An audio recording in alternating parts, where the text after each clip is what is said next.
Welcome, everyone, to episode 149 of the Looks Like a Movie podcast. My name's Kevin. I'm here with Doug and Owen, and today we are talking about 2025 as a year in movies. But first, as always, we could talk about what we watched this past week. Douglas, take it away. What have you been Oh, watching? I watched. I You watched. got it written down on your notepad this I've week? written down on my notepad. I watched Seven Swords, Okay. directed Sports? by Seven Swords, Okay. directed by Chow Hawk. Hmm. Um, which it was pretty good. It's an adaptation of like a famous story. Chow Hawk also produced like a TV show in the 2000s based off of the story. It says Donnie Yen is in it. It's okay. There's like one really fun moment at the beginning where it's like everything is grayscale basically, except for like a bunch of red accents everywhere, and like that looked really cool. But like that kind of like visual um, style was not consistent with the rest of the film at all. But anyways, the movie's pretty good. Kind of like a lower mid tier Chow Hawk film. Then I rewatched Sherlock Jr. Um, it was a good movie. and I rewatched. Yeah. Watch it if you haven't seen it. It's like 40 minutes long, and there's like a bunch of versions on YouTube. Um, and then I rewatched the first Resident Evil movie. Okay. That movie's so good. The movie rocks so hard. It is Oh yeah. such a video game movie. The thing I was thinking about uh, while rewatching it this time was how the acting from all the men in the movie, all the men plus I guess everybody that's not Mila Jovovich, because it's just like all the men plus Michelle Rodriguez. It's very video game acting, like hey, what are you doing? Like stuff like that. um, and I watched The Prestige for the first Oh, time. yeah. For the first time. Yeah, Oh, interesting. people. This is people's favorite Christopher Nolan movie. Yeah. That's I've never crazy. seen this one. I see. The thing is I feel like you probably would only like this movie if you watched it for the first time like 10 years ago, and then you'd still be like attached to it a little bit. It feels like Hmm. you watching it for the first time now is just like unfortunate timing. It's like the whole movie is like a mystery box, Yeah. and then it like really slow rolls the unveiling of the mystery. I have to speak around it because Owen hasn't seen it. Yeah. It like really slow rolls the unveiling of the mystery, and then like once everything is revealed, to me, not most people aren't like this, I guess, but I was sitting there thinking like this is really stupid. Like this whole movie is really stupid. Yeah. Because like Uh the Christian Bale thing, it's like okay, yeah, that's kind of, like that twist is like okay, that's like obvious, sure, like whatever. mhm. Um, the Hugh Jackman twist is like this is fucking stupid. Yeah. Like this is so dumb. And I'd that's go to my bat for that movie, but I don't really have the the energy. that's fine. I don't know. I like no. I also Um, don't hate it. I give it like 2.5 stars. It's like I'm like pretty. I'm like neutral ish on Sure. it, but like you know what I mean. It's I like always fine liked it. filming. It's It's just been like a long time since I've watched it. I'll say some good things about the Prestige. It great actors in it. You know, right, Yeah. right, right. Yeah. and it's like totally fine, like well-made Hollywood filmmaking that I'm so happy Christopher Nolan has graduated out Yeah, of. yeah, he's grown Yeah. out of that.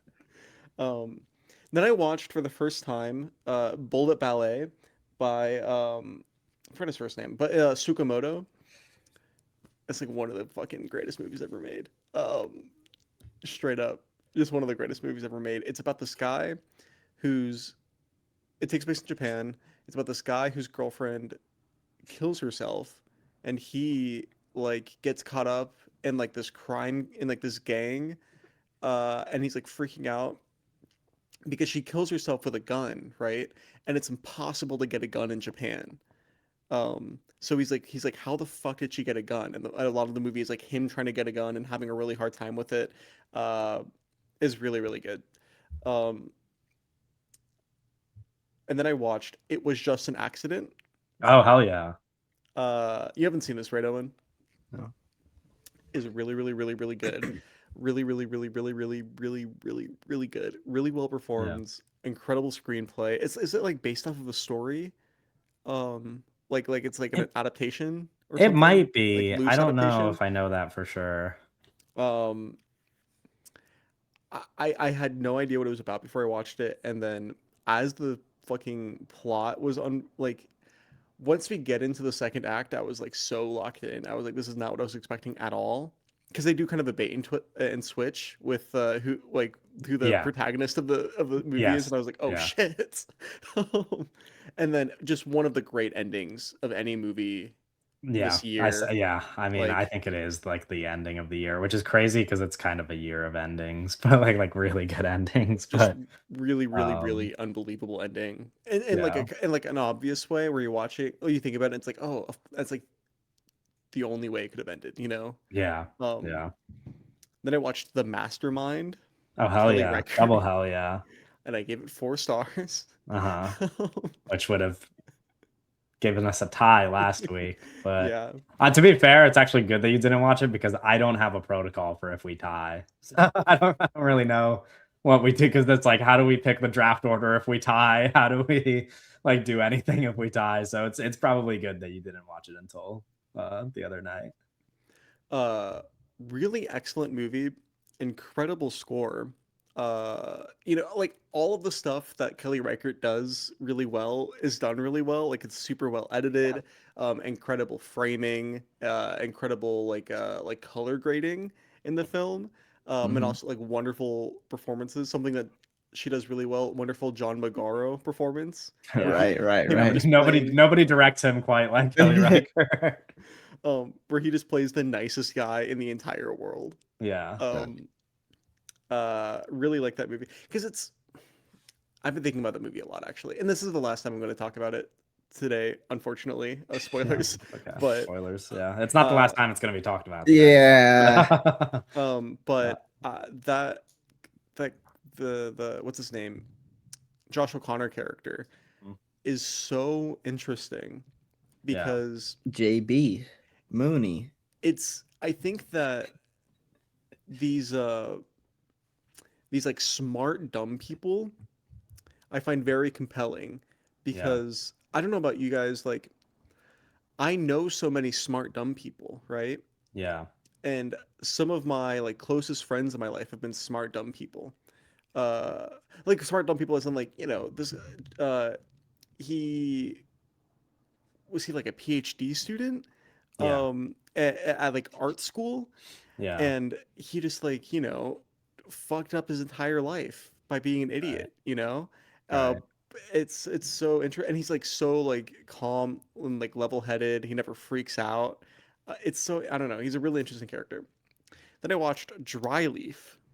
Oh hell yeah. You were really Yeah, getting ready for today's episode. yeah. um I watched it over 3 sittings, unfortunately, which is Right. not ideal way to watch a movie, Yeah. but um very undeniable. Yeah. Yeah. Very So undeniable. magical.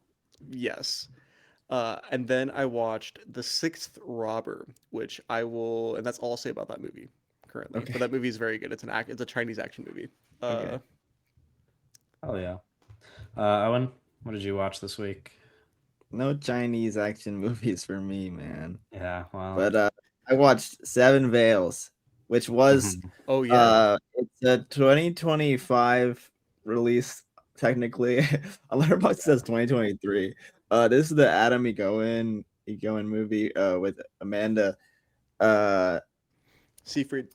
Seyfried, and it's pretty good. I don't know. I was kind of like it's like I'm mixed on it. There's some like really really beautiful digital cinematography, and like there's a moment where Amanda's got a gun and it glows and it's like it looks insane. It looks really crazy. The script is kind of man, it's kind of like boring and not. I'm not. I don't know. It's got like a Lydia Tarr sort of thing going on there. And you mean that negatively because you hate that movie. No, I didn't mean it really negatively. I more in sort of like the story it's trying to tell. But I don't know. It was like I was hoping I would like it more. It was one of the like Yeah. random ones. I was like, maybe I could like throw this on my list at the end and it'll be like It a seemed weird like a good one. movie for that. Uh, I liked it, didn't love it. I like his filmography. I like him as a director, What else did he direct? Canadian director. I've only The most seen notable film that he's directed is called Chloe, but Oh. Exotica is a big yeah, movie. Exotica's the only one I've in the seen. Exotica is like a big letterbox movie. Exactly. That's what I was. It's like really huge movie in the streets of the letterbox town. I love that movie. I think the movie's really great. He also has this movie called Calendar that's really good. And then I've also seen this movie Speaking Parts that's pretty good as well. Seven Veils is probably the worst movie I've seen that he's made. But he's interesting. Canadian director, cool guy. Then I rewatched Amateur, the Hal Hartley movie with Isabelle Huppert. Probably my favorite Hal Hartley. That movie's fucking unreal. Really, really, really, really good. Then I rewatched Silent Night, Deadly Night 3, Better Watch Out. The fucking weirdest slasher movie to ever exist. It's very interesting to me. I'd be interested to actually, Doug, for you to watch it because it's like a lot of people talk about it like a Twin Peaks ish movie. It has like Twin Peaks actors in it, and people are like, "What is this Twin Peaks Christmas spinoff movie?" But it's a Monty Hellman movie, and it's very interesting because it's Monty Hellman, very talented director, being assigned slop work. Mm-hmm. Silent Night is a really garbage slot franchise. I've only seen this one and the first one. The first one's not good. It's not good. But this movie is really interesting to me and I really love it. It's got a 1.9 on Letterboxd. People don't love it. And I think a lot of that comes with it being a slasher and it coming with those genre expectations and then it being like a lonely ass like slow cinema movie. It's just like people are like running around walking in houses and like just kind of being like lonely and the main character's blind and she's just kind of walking around and that sounds really interesting actually. It's really interesting and it's really beautifully shot and there's some really great images. It's just weird. It's just like the weirdest movie ever and I don't think it's like the best movie of all time or like my favorite slasher, but it's just so weird that I'm just really interested in it and I like watching it. Like the main girl, Samantha Scully, literally not in any other thing, and she's like very clearly a young Jennifer Connelly like swap. Like she's got that energy and look, but she's like not in anything else. And then it's just like the third movie in this like slot franchise that I think is really interesting. So I rewatched that. And then we watched Old, which M. Night. It's the best 2020 M. Night to me. I think this movie's really, really, really fucking good. Beautiful movie. I'm so excited for Remain. It's Old, Trap, and Knock at the Cabin. Knock at the Cabin. Yeah, okay. Yeah, that's I think I agree. It's Old. That's it. Yeah, but really 3 great movies, man. 3 really great movies. Old is so good. I love the cast, Vicky and Gail and everybody really. Aaron Pierre is in this movie for life. It is actually the more I like think about this cast, ridiculous, insane, especially how it's aged. Fucking unreal movie. And then I watched this movie, The Eyes of My Mother, which is not that good. One of my friends who's like not a movie person recommended that I watch this a long time ago, and then I remember going on Letterboxd and seeing a bunch of like random people being like, this actually sucks, and I was like, oh, I don't know if I should watch that. And then now I saw you rate it lowly and I was like, oh, okay. I feel bad when a friend recommends a movie and I don't watch it, but I don't know if I right. Hey, sometimes your friends don't know ball. It's okay. It's like, I mean, okay, it's a low budget horror movie that is pretty successful on like that level in terms of like what it's able to accomplish with a low budget. It's got some pretty interesting imagery. I was kind of immediately thrown off partially because I was working on the personal grading and look of my own black and white movie and then thrown into a very different looking black and white movie, and I was like, this is like bothering me because it's just super gray in a way that I didn't really like, but I think it worked for the film. It just kind of that situation that kind of made me not in love with that look, but I think it looks like solid for the budget. Just kind of a weird, like, this is not that interesting, and it's just kind of, yeah, I don't know. I just was not vibing with that movie at all. Yeah. There's some stuff sprinkled in there, but it's like the acting is rough. It's just like kind of like, oh, look how fucked up we are right now. But also, it's like, since it's black and white, it's not that fucked up. It like there's a like, I remember like there's like the Tarantino thing where it's like, oh, if I make this blood black and white, you can like get like the PG-13 or whatever. Or not, maybe not even it's still R, but maybe it's just like not X or whatever. Because I think the black and white does mute it. I think the grossest part about this movie is like the sound is like there's a lot of like gross noises in your ears, but not, yeah, again, not a great movie, not crazy about it. Then I rewatched Is This Thing On, because that's in theaters now. Yeah, I know Kevin saw it. Really, I love this movie. It's really great. Will Arnett, I think, is really, really talented, and I am excited to see him in more like live action roles. He's very, I mean, he's got such a great voice, and he's suited Yeah, he's like a legendary voice actor for Yeah. animation and stuff like that. But I think he's really, really good in this movie.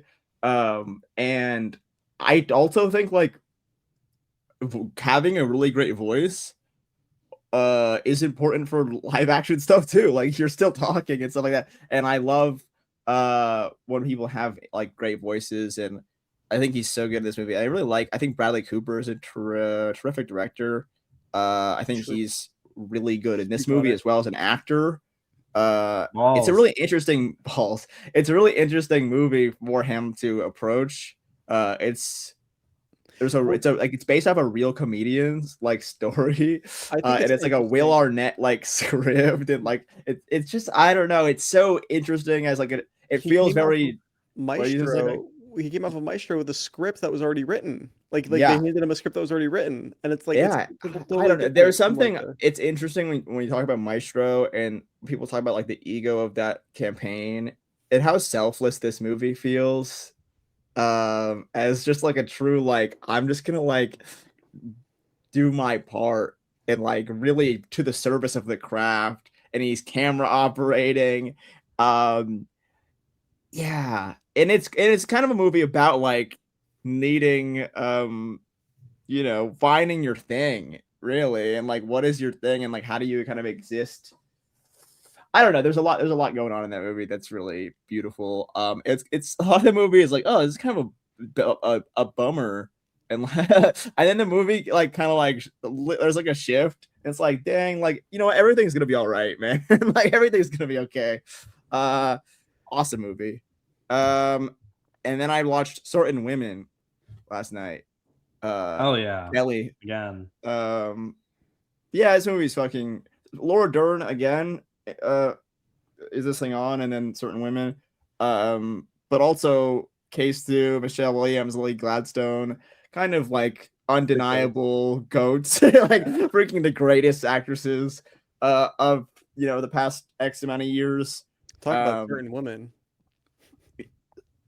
Yeah, yeah. They're all unreal. They're so great. Beautiful movie. Really, I don't know. I'm still kind of processing it all, but I mean, I'm really big fan of the way that Kelly kind of portrays like this mundane. This very. I like the way that she uses sound, and it's just like kind of quiet movie. Even when there's tension, it's just very quiet. And I think the way that she kind of handles that space is very interesting. Yeah. I really love that movie. But yeah, that's my week. Nice. Yeah, my favorite Kelly Reichardt movie. I like that one a lot. What did I watch? I watched Along Came Polly, rom-com. Not good at all. Actually, I'll go even further. I said that like this is one of the great testaments to Philip Seymour Hoffman as an actor, because this movie is actually one of the worst movies I've ever seen, and somehow you get out the other side of it being like, actually, that's just a pretty fine movie because Philip Seymour Yeah. Hoffman is that good every single time Wow. he's on screen. Like everything else about this movie, dog shit. It's like as a Right. and not even like just that it's like bad filmmaking. It's like as a rom-com, it is never once romantic or funny, with the exception of when Philip Seymour Hoffman is on screen. There's no It's rom or com. yes, Yeah. it's incredible like how bad the movie is, and then Philip Seymour Hoffman, you watch him in every scene, and you're just like, yeah, actually, this movie's pretty good. Like, actually, it's fine. Um, so if you like Philip Seymour Hoffman a lot, probably should watch that one. I watched Cover Up, catching up on documentaries from this year. Still, not really like in love with it as documentary filmmaking, but I do think that Seymour Hersh is like just too interesting of a subject for somebody to not be interested in it. And in general, I think it's always good to be watching documentaries about political journalism in America being awful. It's like, it's good information for people who aren't familiar with these stories. So it's pretty insightful in that way. I watched Tokyo Sonata. It's easily the best movie I watched this week. Yeah, that movie's fucking crazy. There's like a real, I guess I've seen what, like 5 or 6 Kiyoshi Kurosawa movies now. There's like a real like ability to just create mood in his movies that I think is like super underrated. When I hear people like talk about it, I'm like, the mood in Tokyo Sonata is like so lonely for so much of the movie. It's like kind of like soul crushing. Um, and it's just translated in very small ways, and I just like, I don't know, he's just also a fucking genius. Like, I don't know, it's like every movie is just so good. I said this with whatever last movie of his I talked about on the podcast. Tokyo Sonata, also one of the great endings. We were talking about It Was Just an Accident before. The Tokyo Sonata ending is like, goddamn. I don't want to spoil anything for people who haven't seen it, but definitely, definitely watched that movie. And then I watched Is This Thing On? Joan was just mentioning. Yeah, it was weird. I like, for a lot of the movie in my head, and I want to say this without like spoiling anything, so I'll say this Yeah. as vague as possible since Doug is seeing the movie later. But the like stand-up comedy aspects of the movie to me were so strong that in Right. my head, for a lot of the runtime of the movie, I was like, I don't know that I really care about like the marriage drama aspect of this Okay. movie. Just And keep then you doing get to stand like up, man. and then you get to the end of the movie, and Yeah. it just all kind of comes together, and I was like, oh wait, actually it really works. Like, Mhm. I was like really affected by the end of it, and I was like, okay, never mind. Like, I was kind Yeah. of, yeah, I don't know. It's really good. And what, yeah, like you said, Will Arnett really kind of impressed me. I mostly engage with Will Arnett through his very Podcast. mediocre podcast. And so it's interesting to see him being such a good actor, because on that podcast they say so many dumb things so often that I'm like, wow, I forgot that these guys are like, and I've always loved Jason Bateman, so like I'll just defend him anyway. But so much of the stuff that they say on the podcast, I'm just like, man, I can't believe that these people are capable of making good art. But then you Did watch you Will Arnett in this watch? movie, and Did you watch Arrested Development? yeah. Well, I've only seen the first 3 seasons, and I hear I don't have to watch the fourth and fifth one. So Okay. I don't know if I'm ever gonna get around to those. But the first 3 seasons are some of the best television I've ever seen. My Hilarious show. because that's like a big Will Arnett thing, and my relationship to him is almost exclusively through his voice work as BoJack Horseman. Yeah. Right. Right. Yeah. And BoJack Horseman's a weird one where it's like everybody I've ever known in my life who's like into TV and knows me even a little bit is like, oh, BoJack Horseman is just the perfect show for you. And I don't like that. I don't like that people tell me that. And so I won't watch. Like, I remember I That's watched like the kind of first crazy. 3 or 4 episodes of the show, and I was like, this isn't for me, actually. Like, I think you Oh, guys are all really? wrong. But I've seen a bit of it. It's but really maybe I'd good. like it. It's like a little. It's like too sad, but it's really Yeah, I don't good. know. That's kind of where I struggle. It, I think I'd revisit it at some point in my life and actually sit through the whole thing. Because I'm uh, sure I would like it, but I don't know. Yeah, it's like too fucked. Like there's like one, if you watch the show, there's like one character that dies in the show, and it's like cruel to the audience. It's like so fucked up. It's like what people could like accuse Game of Thrones of doing, but like actually. Sure. Um Right. Uh And then I, this is funny because there's literally no, like this was so unprompted. I had plans. My girlfriend and I had plans to watch a different movie, and then we were out for dinner, and it became knowledge to me that like I don't know what I must have just like quoted it as I do often. I just like quoted some line from Borat, and she was like, "I've actually never seen Borat," and I was like, "You've Mawa. never seen Borat?" And then we You went back to my threw it house and had on. to watch Borat right away. And Oh my honestly, god. what a strange movie Borat is. It's literally like it's kind of an impossible movie to like.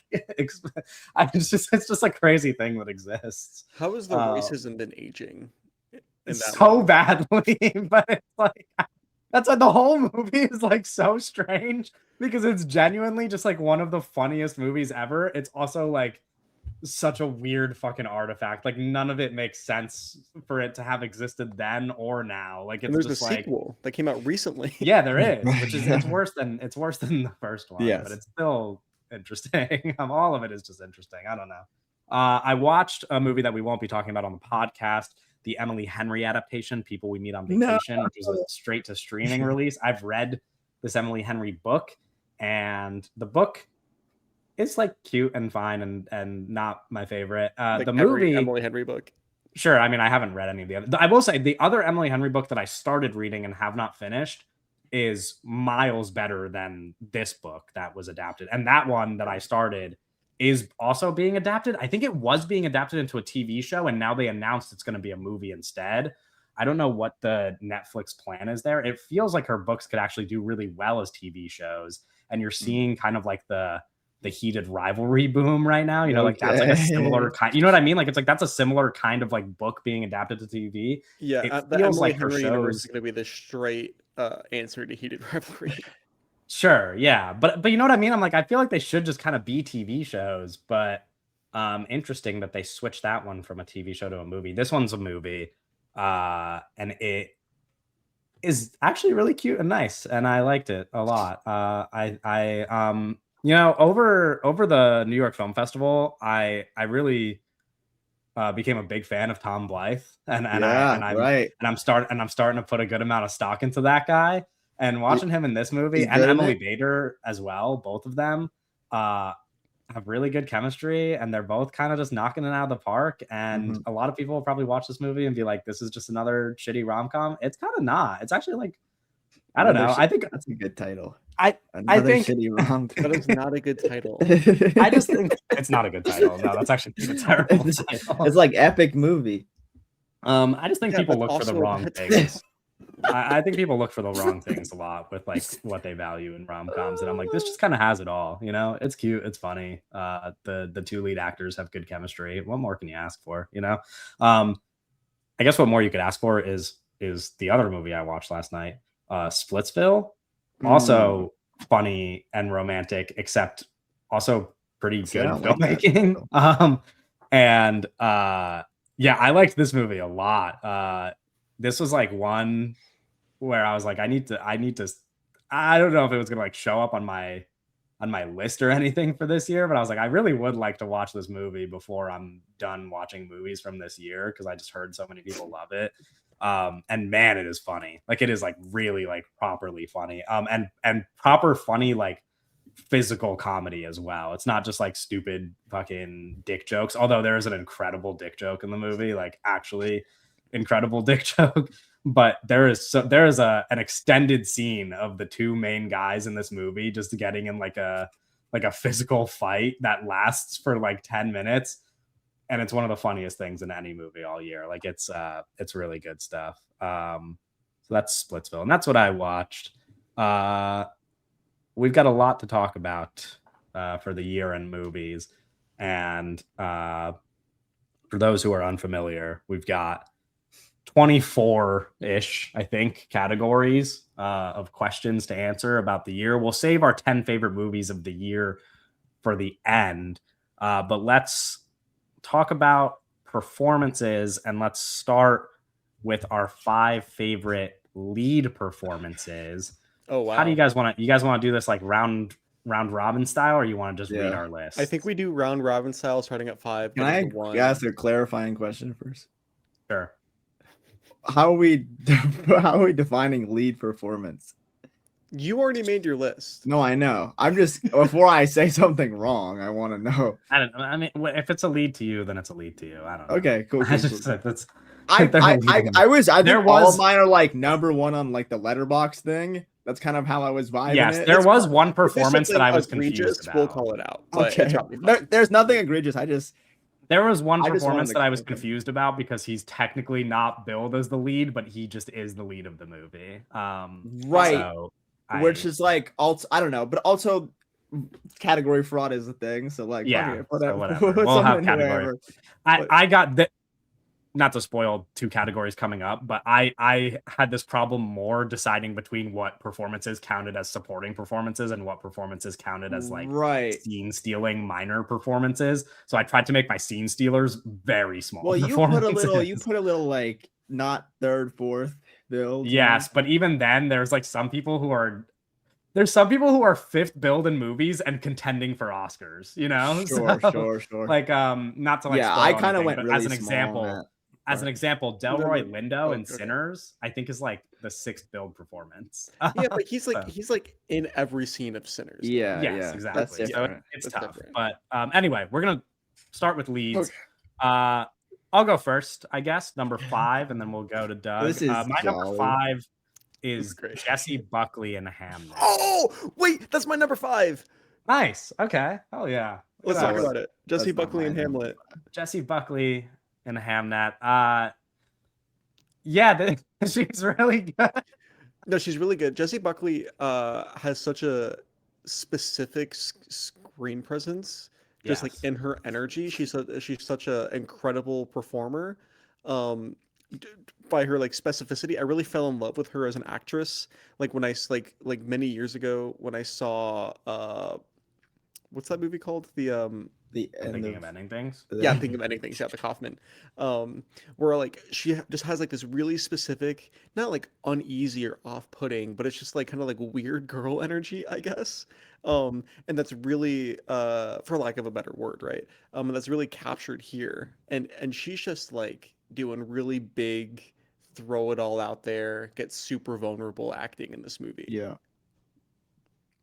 Kevin, do Yeah. you have anything to say? I didn't want to. No, I mean I think you definitely nailed it. I think it's also like I don't know, what stood out to me a lot is how much like her performance has to convey, because on the page, like the character, it's like an interesting character, you know what I mean, where it's like the wife of Shakespeare, and so like I don't know, it's a really tough position to put an actress in, and I don't know that really anybody else would have succeeded in it.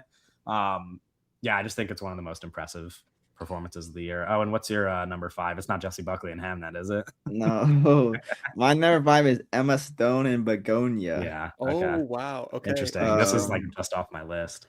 Yeah, I like this performance a lot. I think Emma Stone, Emma Stone's terrific. I don't have too much to say about some of these acting performances. I'm like, yeah, this just feels right. And that's how I kind of feel about this performance. Yeah. Especially I think there's a lot. I talked about this a lot on the Begonia episode, and like my more full thoughts will be there. But just the way that she kind of consistently switches between, do you believe her? Do you not believe her? Like, what are you like? How am I like? Because you're supposed to like kind of read her, and it's really hard to read her in the movie. And I think the whole movie kind of is on the back of that, and like the movie kind of doesn't work without her performance. So I really like that performance a lot. Nice. We'll go on to number 4 then, and this is really for me. Where I made my list, I put my top 3, and then I put Jesse Buckley at number 5, and I had like 4 performances that I couldn't pick, and I was trying to determine who to put here. Doesn't make sense. And Jesse, why did confusing, Jesse but Buckley make the list then? no, it's confusing. No. It was like how I was writing the Yeah, list. let him cook. That's fine. It would make sense if you saw how I was taking my notes, but I'm gonna say Leonardo DiCaprio in One Battle After Another, which sounds crazy. Maybe, I don't know. Doug clearly just No, had that's some fine. reaction to it. No, it's fine. Speak on it. That's fine. I just yeah, I don't know. I just like was thinking about it when I was making my list, and I think this is maybe it sounds stupid. I just think this is one of my favorite performances. This, I don't know. Like, I just That's not stupid to say. It's not stupid to say. okay. I'm just making sure. I don't know, because Doug's That's- reaction made me That's nervous. fine. No, I think there's an opposite reaction you're getting. I think Okay, sure. Yeah, I don't know. I just he's not on my list. I'll tell you that. okay, fair. Yeah, I don't know. It's tough because I think we've talked a lot about award season this year, and Right.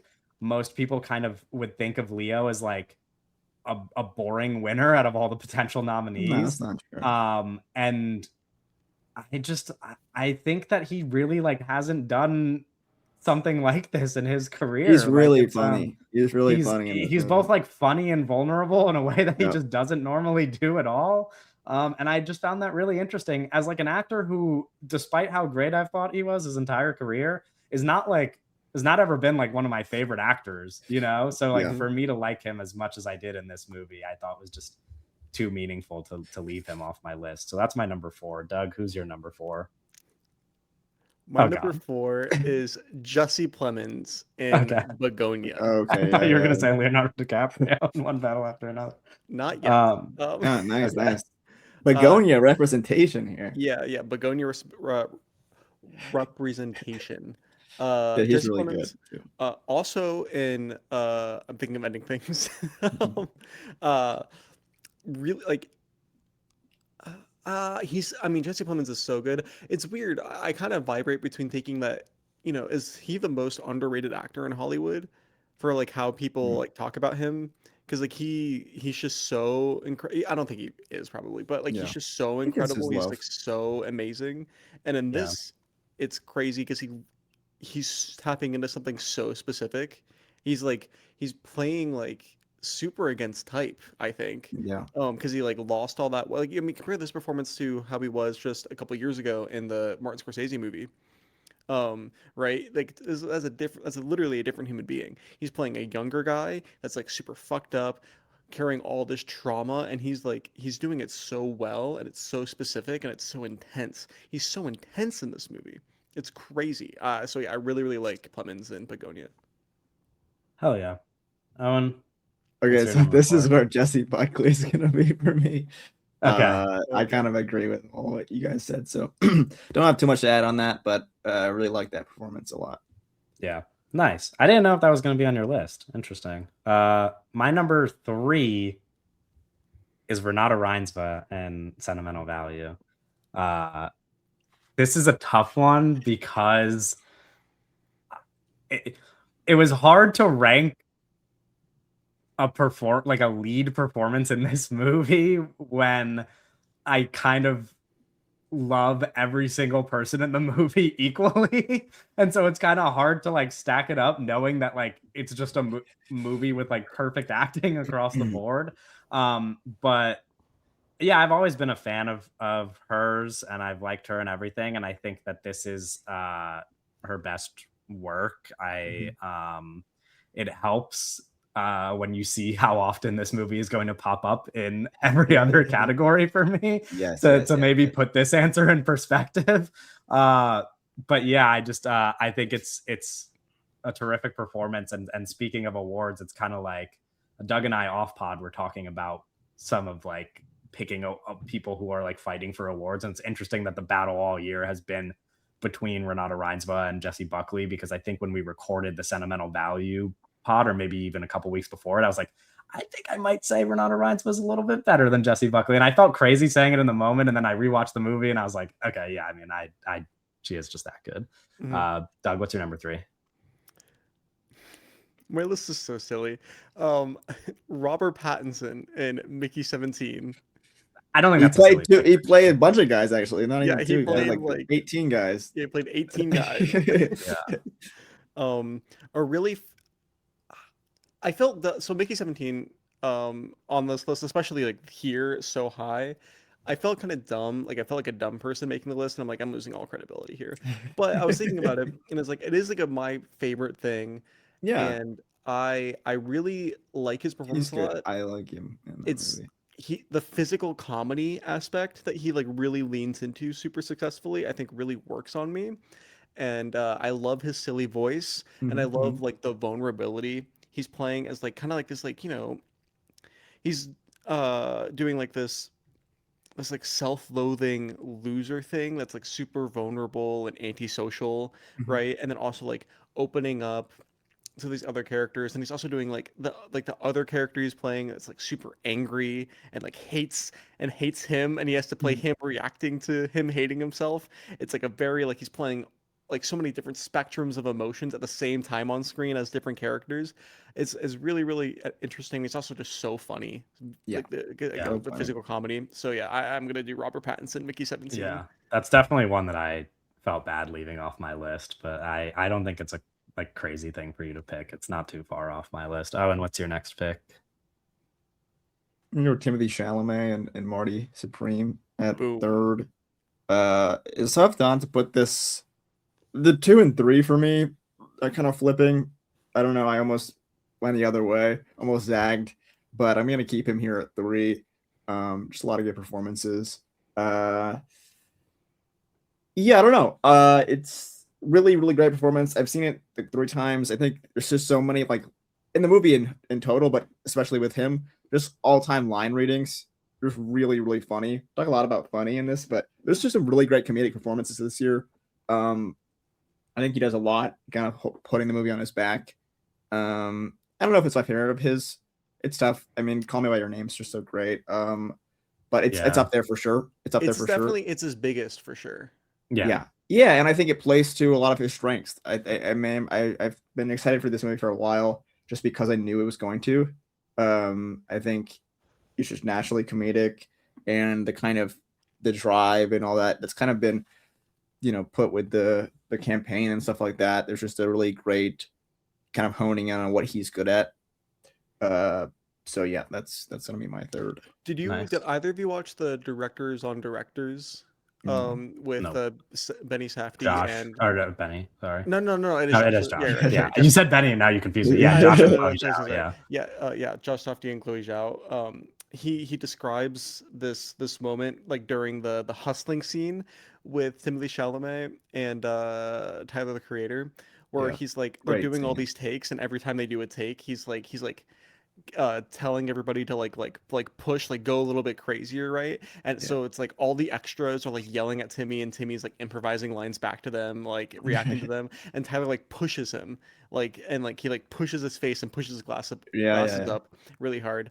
And I think it's the take that's in the movie, and he said that it like really it got to Timothy Chalamet because it was like he wasn't expecting that, and he actually pushed him like in front of all of these people, and it kind of like made him feel a certain way. And it's like, oh, the Yeah. way that he's like playing with also his ego, like the real life actor, and the directing of his performance. Mhm. It's interesting. It's such an interesting movie. Yeah. Yeah. Yeah. Yeah.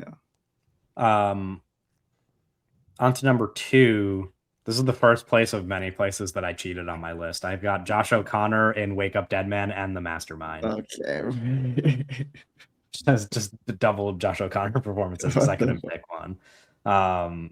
Sorry, I Josh O'Connor becoming very very firmly my favorite actor in anywhere near his age group. Yeah, I don't know. He's just like captivating, and he's in so many movies this year. He was in four movies I think this year, and I've only seen these two. What are the other two movies he But was in? History of Sound with Paul Mescal, and then he's in a Oh, movie that came called out this year. Rebuilding. Okay. Um, yeah, and I really want to see that movie Rebuilding. I didn't get a chance to see it before this podcast, but History of Sound I haven't heard great things about, but I'll probably just watch it for Josh O'Connor and Paul Mescal Yeah. alone. Yeah, I don't know. I love Josh O'Connor, and I think it's interesting because The Mastermind is just like that was the performance that was teed up to be perfect for me, where I was like, nothing got me more excited than the idea of like an actor who I love as much as Josh O'Connor being in a Kelly Reichardt movie. Um, but the Wake Up Dead Man performance just surprised me so much because the whole reason why I loved that movie as much as I did was pretty much solely because of how much he brought to the movie. I mean, obviously there's like, it is like one of the great screenplays of the year and yada, yada, yada. But like, man, he made Wake Up Dead Man like way better of a movie than I ever could have imagined. So sorry, I cheated and I put both Josh O'Connor performances as my number 2. Doug, I what's don't your... forgive you, and I'm so serious. Yeah. Okay. fucked up. Well, if it makes you're gonna hate me even more when we get to the next categories because I've Oh done my that for a God. bunch of them. That's so annoying, actually. You could have done it too. It's just, No, because I actually there are have like no... character and morals. Oh, come on. There are no rules. It's a fucking podcast, okay? It's Okay. not that serious. Are you Who's ready your for number this 2? fucking nuclear bomb that nobody's gonna see coming? Oh God. Okay. Julia Roberts in After the Hunt. Not that nuclear actually, but I didn't expect it. But I'm not that surprised based on how you talked about this movie earlier either. Number 2 feels kind of crazy high. But explain. You know, whatever. He's a year's mind. One of the She's greatest good movie at the stars of all movie. time. Yeah, she's... I don't know if that's true actually, but she's great. She's really good in the movie. No, she's great in this. I think this movie is like so incredible, and this movie is so good. It's I say that, and like the whole thing is about her character. You know, the whole thing is her playing this really, really nuanced character, and her like playing in these situations and kind of navigating them, and like being like, you know, realizing like this older, slimy, selfish woman uh, that isn't a good person, and like trying to balance that with like the kind of person she wants to be perceived as, and and like dancing around these. Really, really good. Yeah, I think it's a really, really great performance in a movie that I think is really good, that none of you guys like and nobody really likes, but I wouldn't say nobody likes it. That's a stretch. Nobody likes it. Oh, and what's your number 2? Ethan Hawke in Blue Moon.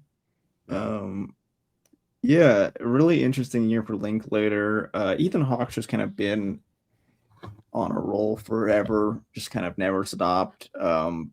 Really interesting, like against type role that stands alone in the rest of kind of Ethan Hawke's performances as like a really interesting challenge.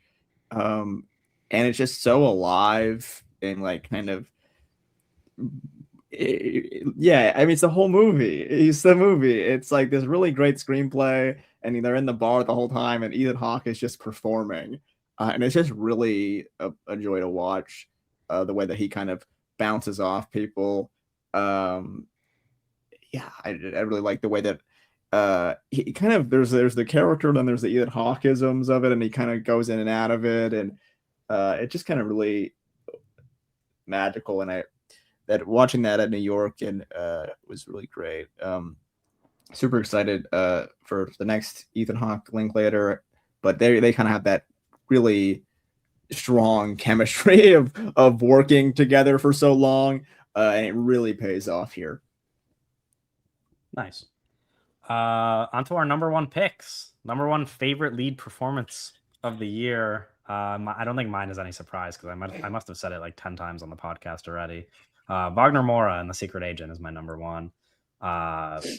Right. Gosh, Doug's been talking a lot about betting on this guy winning the Oscar. Man, you have no idea how fucking happy I would be if that actual happened. cash bets out on this on him winning the Oscar. I would love that. I don't know how likely it is, but man, that would be deserving. He is just incredible. And to me, it's kind of like the screen presence performance of the year. Like when he's on the screen, there's just like, he doesn't even have to do anything, man. Like he's so fucking good. And he's on the screen the entire movie, really. Gosh, I don't even know how to talk about it. It's like, because I think a lot of it has to do with his character in the movie, which is like, if you've seen the trailer for this movie and you haven't watched it yet, the movie is a lot different than what you're expecting. And I think that makes the performance very interesting. And I don't want to say how it's different than what you're expecting because I don't want to stop people from watching the movie. Yeah, but like isn't like the title The Secret Agent, isn't it kind of like an ironic Like, Yes, yeah. yes. Yeah, without spoiling anything, this movie is maybe not as like action packed and exciting as some people might expect it to be. Although when there is action, it's pretty fucking exciting. But yeah, Wagner Moura is just it was kind of a no brainer when I watched this movie. That at the time it was my favorite performance of the year, and I haven't even thought to consider a different one for my number one spot since then. So Yeah, that's my number one, Doug. I feel really stupid for not having seen that movie. It just is I mean, I wasn't wonder how much quite. you guys would like it, but I think I would like it. It's just something I should have seen. It was yeah, not convenient in my life for me to have yeah. seen I it mean, before listen, this you've movie. got 2 months before the Oscars to watch it still. So, Hmm. uh, My number one performance of the year is Leonardo DiCaprio There in you One Battle After Another. hell yeah. Um, Okay. Little glaze fest here, Right. go. bro, bro.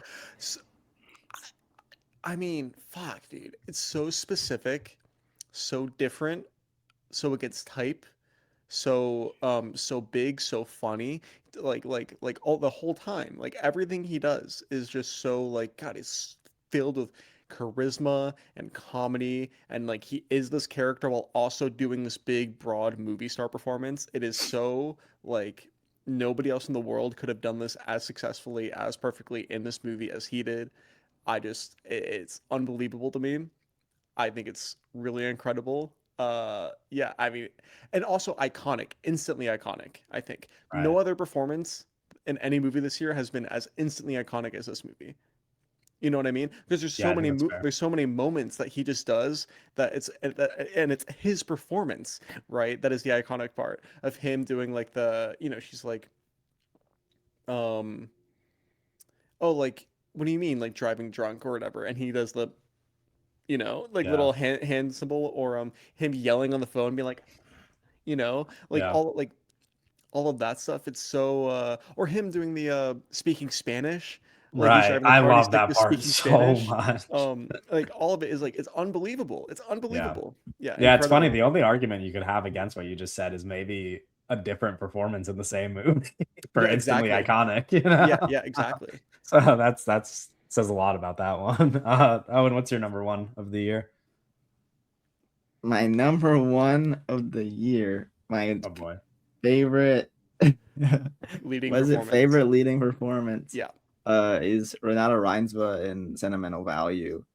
Um, yeah, I think I mean, Kevin, you mentioned it. Yeah, I think it's her best. I haven't seen some for um, like I don't even know what you would call them, like other non-Joachim Trier movies, Sure. like the Better Man and that kind of stuff. But I Different man.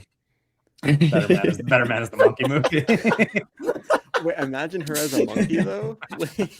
Wait. uh, but she's really lovely in this movie. Yeah, I don't know.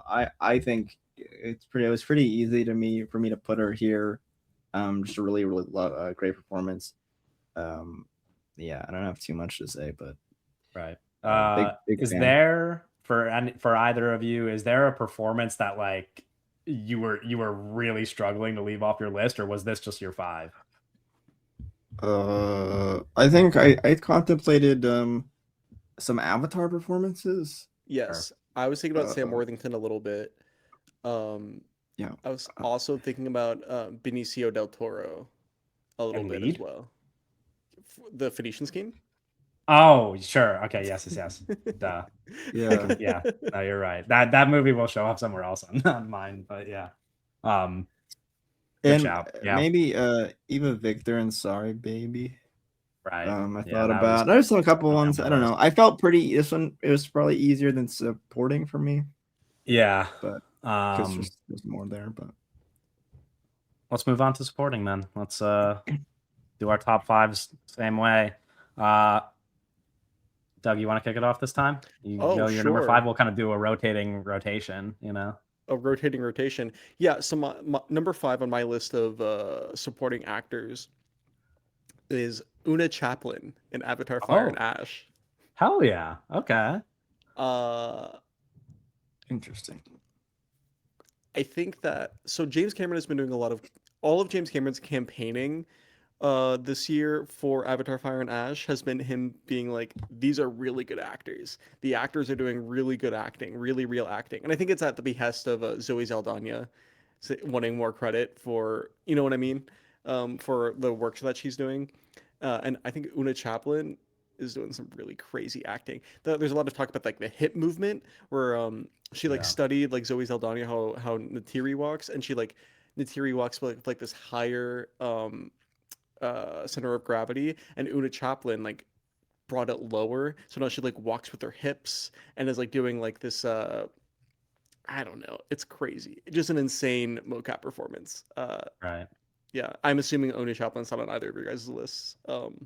No, but I'll say no, but. Oh, and what's Right, your number right. five? I'm gonna go Zoe Saldana in Avatar Fire Oh and wow, Ash. Nice. okay. Yeah, I think there's a lot of complexities in this character and at this stage of Avatar. I mean, she's really fighting with a lot with Spider and just kind of, the situations that are at hand, and she gets that really.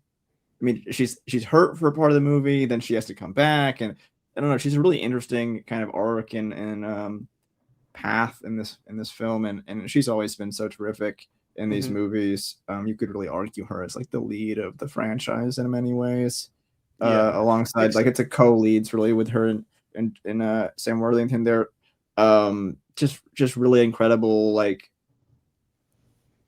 groundbreaking in terms of like mocap performances that like should be getting more kind of awards recognition. Just like so much energy and like emotion that is displayed, and she's so yeah, she's just so emotional. And these movies bring out such great emotion, and she's kind of like at the core of that. Yes, I Yeah. agree. My I'm number excited. five This is fun.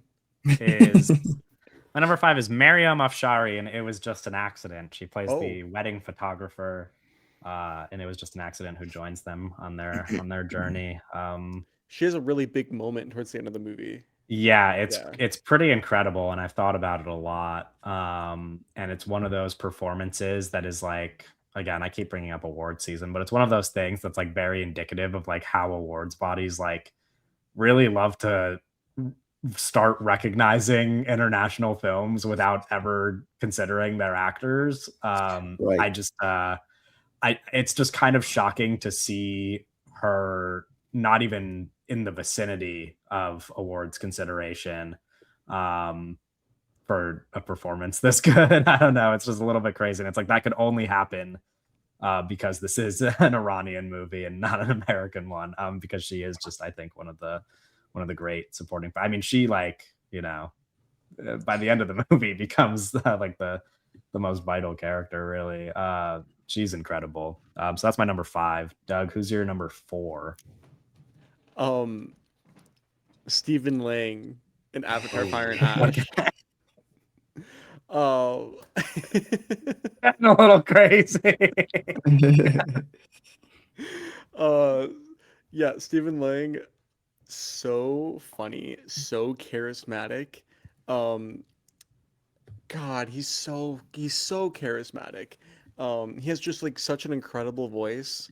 And I don't know, like the stuff he's doing with his face is just really, really, really great. One of those things where like, man, is Stephen Lang like you're watching the movie, at least I'm watching the movie, and I'm like, bro, is Stephen Lang like the best actor that has ever existed? And he just never didn't have the career to support that argument. You know what I mean? Like, Yeah, yeah, so amazing. Stephen Lang is very special. nice. Owen, your number four. My four is Zelle Fanning in Sentimental Value, Rachel Kemp. Just a really interesting role to throw her in as like this American actress, trying to navigate the situation as like as not only an outsider to the location, but like this family that she's kind of like kind of just thrown into. Whether even I don't know, she not really even realizes that she's kind of like, oh, I'll just do this movie, and then she kind of gets involved in all this situation, and it's just a really complex performance. That there's just so many great performances in this movie. But yeah, she does it's just an interesting character, and I think she's really great. And she does a really good job here. Yeah, Yeah. Elle Fanning's great in Sentimental Value. Yeah. My number 4 is Delroy Lindo in Sinners. I don't know. I just think it's kind of like what you were just saying about Stephen Lang. I'm just like, man, Delroy Lindo probably just didn't have the right opportunities, just given him being an older black man. Yeah, I mean, he's so fucking good. He is just like a guy. Like, it's crazy because I really even considered like some of the big, Michael B. Jordan was not too far off my list for lead performances. Um, but it's just kind of crazy how much Delroy Lindo steals every scene he's in, even when he's sharing the screen with guys like Michael B. Jordan. I don't know. He's to me like kind of the most memorable part of Sinners, which is crazy to say, other than the one scene that everybody will talk about for probably eternity. But like as far as characters go, Delroy Lindo is just like the most memorable part in a very memorable movie. Doug, who's your number 3? Emma Stone in Eddington. Nice. I'm gonna be honest. I Right, thought this right. might be your number 1. I forgot The about the way love that you here. talked about this performance, I really thought this was gonna be your number 1. It's so good. In a different world, it's number one, to be honest. It's so good. Because Emma Stone, already just one of the great actors of this generation. You could make a very strong argument, the greatest actor of this generation. I don't know if any of the three of us would make that argument, but like, just such a strong actor, such an unbelievable resume. And I think that this is just maybe her most specific and concentrated performance in any movie. She's playing very against type. She's playing some a kind of person that really does exist. Granted, a lot of this goes into like the writing, but like and she's like conveying it with so much sympathy, and it's so sad while also being like, fuck, dude, like I feel sorry for people like this, while also being like, I don't like people like this. Um, oh, it's unbelievable, unbelievable performance. Emma Stone in Eddington. Eddington, really great movie, and Emma Stone, I think, just is like a shining beam of light in it. So yeah, really good. Yeah, agreed. Uh, and what's your number 3? I'm going back to the well. Yep. The sentimental value. Well, we're going Igna Starter Lilius. Uh, yeah. I mean, we're talking about Elle Fanning, Renata Vines, like all these Stellan Skarsgård, all these actors that I'm familiar with. And then Igna comes in, like, who's this? She's phenomenal in this movie. She's really great. I mean, kind of like the ensemble of all time, really, in terms of just not all time, but like just the year of this performance. So many great performances, and that's a lot of Joachim's direction kind of lends them to have these in the script, and it's just great a setting to allow these great actors to perform. And I think Ingna does a really good job, and I'm interested to see where she kind of where I see her next. Yeah. But just a really wonderful performance. Yeah. Couldn't agree more. My number 3 is Zoe Saldana in Avatar Fire and Ash. Wow. I don't know, man. I really like her in these movies. I think I would say the same for Way of Water a couple years ago if we had done the pod about if we did the same pod for that year. And Owen even kind of hinted at the fact that she's almost like the lead in these movies, and she's just like I don't know. I do think everybody in Avatar is very good, but I in my head every time I watch one of these movies, she's just like in a tier above everybody else. So she gets my number 3 spot. Doug, who's your number 2? Your runner up. Runner up. It was pretty close. I was thinking about it. I had him at number one originally, and then I moved him down. It is Sean Penn in One Battle After Another. Yeah, this is what I have too. Also as your number 2. Yeah. Nice. Let's talk about it. This guy rocks. This guy's crazy. He's just I think incredible. He's been incredible for so long, but he's just insane in this movie. It's so crazy. The way he walks. Yeah. Yeah. No, it's so fascinating and just so big and like larger than life. in like a kind of terrifying way. Mhm. Yeah, she's like, it's the kind of like, okay, the guy walks in the room and you're like, there's a vibe change instantly, and you're like, I don't want to be here right now. No, It's he's very creepy. so intense. Like nobody Yeah. has ever been as intense as anybody as Mhm, Sean mhm. Penn is in this movie. You know, when Willa asks Lockjaw, like, "Oh, why is your shirt so tight?" and he's like, "I'm not a homosexual. I'm not gay." Yeah, yeah, yeah. It's like, Jesus Christ, like calm the fuck down. It's Mhm, mhm. crazy. Yeah, yeah, yeah. So there's a lot going on in that head of his. Yeah. Um, just it's really Or like I interesting. think about one of the, I mean, I really like this movie a lot, but one of my favorite moments in the movie is him after when he realizes like, oh fuck, I have to take care of like my estranged daughter problem, right? Mhm. After getting offered to join the Christmas Adventurers Club, and it's this like really big close up where it's his face is the whole screen, and it's just Yeah. like him like looking off and thinking, and it's like, oh my god, like how are you're conveying so much information just by like not just with your face, not even saying anything. It's Mhm, incredible. This is mhm. like real acting shit. It's crazy. Yeah, no, it's really Yeah. great. He's I don't know. There's somehow like there's an underrated nature to Sean Penn, but he's just fuck. I don't know. It's like Yeah. The Yeah, somehow under you're referring he's to so is that he's losing awards to Benicio del Toro he um not even like I'm not even saying in like this year, but I just think in terms of like overall, as like an actor in he's just general. one of our Okay. great actors. And he's like I like think as he's just underrated as a guy that has won Oscars for acting can be. yeah. Well, I You just know, Yeah. think in terms of like the Multiple current moment, it's also. like we kind of forget about, or people can forget about how great he is. He's just kind of like an unreal talent. unreal. Yeah. He's also just like a really weird guy. Like we're running out of guys that are like this, that are Mhm, like mhm. he's Right. Yeah. just a weird guy in real life, you know. Oh yeah. Um Oh yeah. yeah.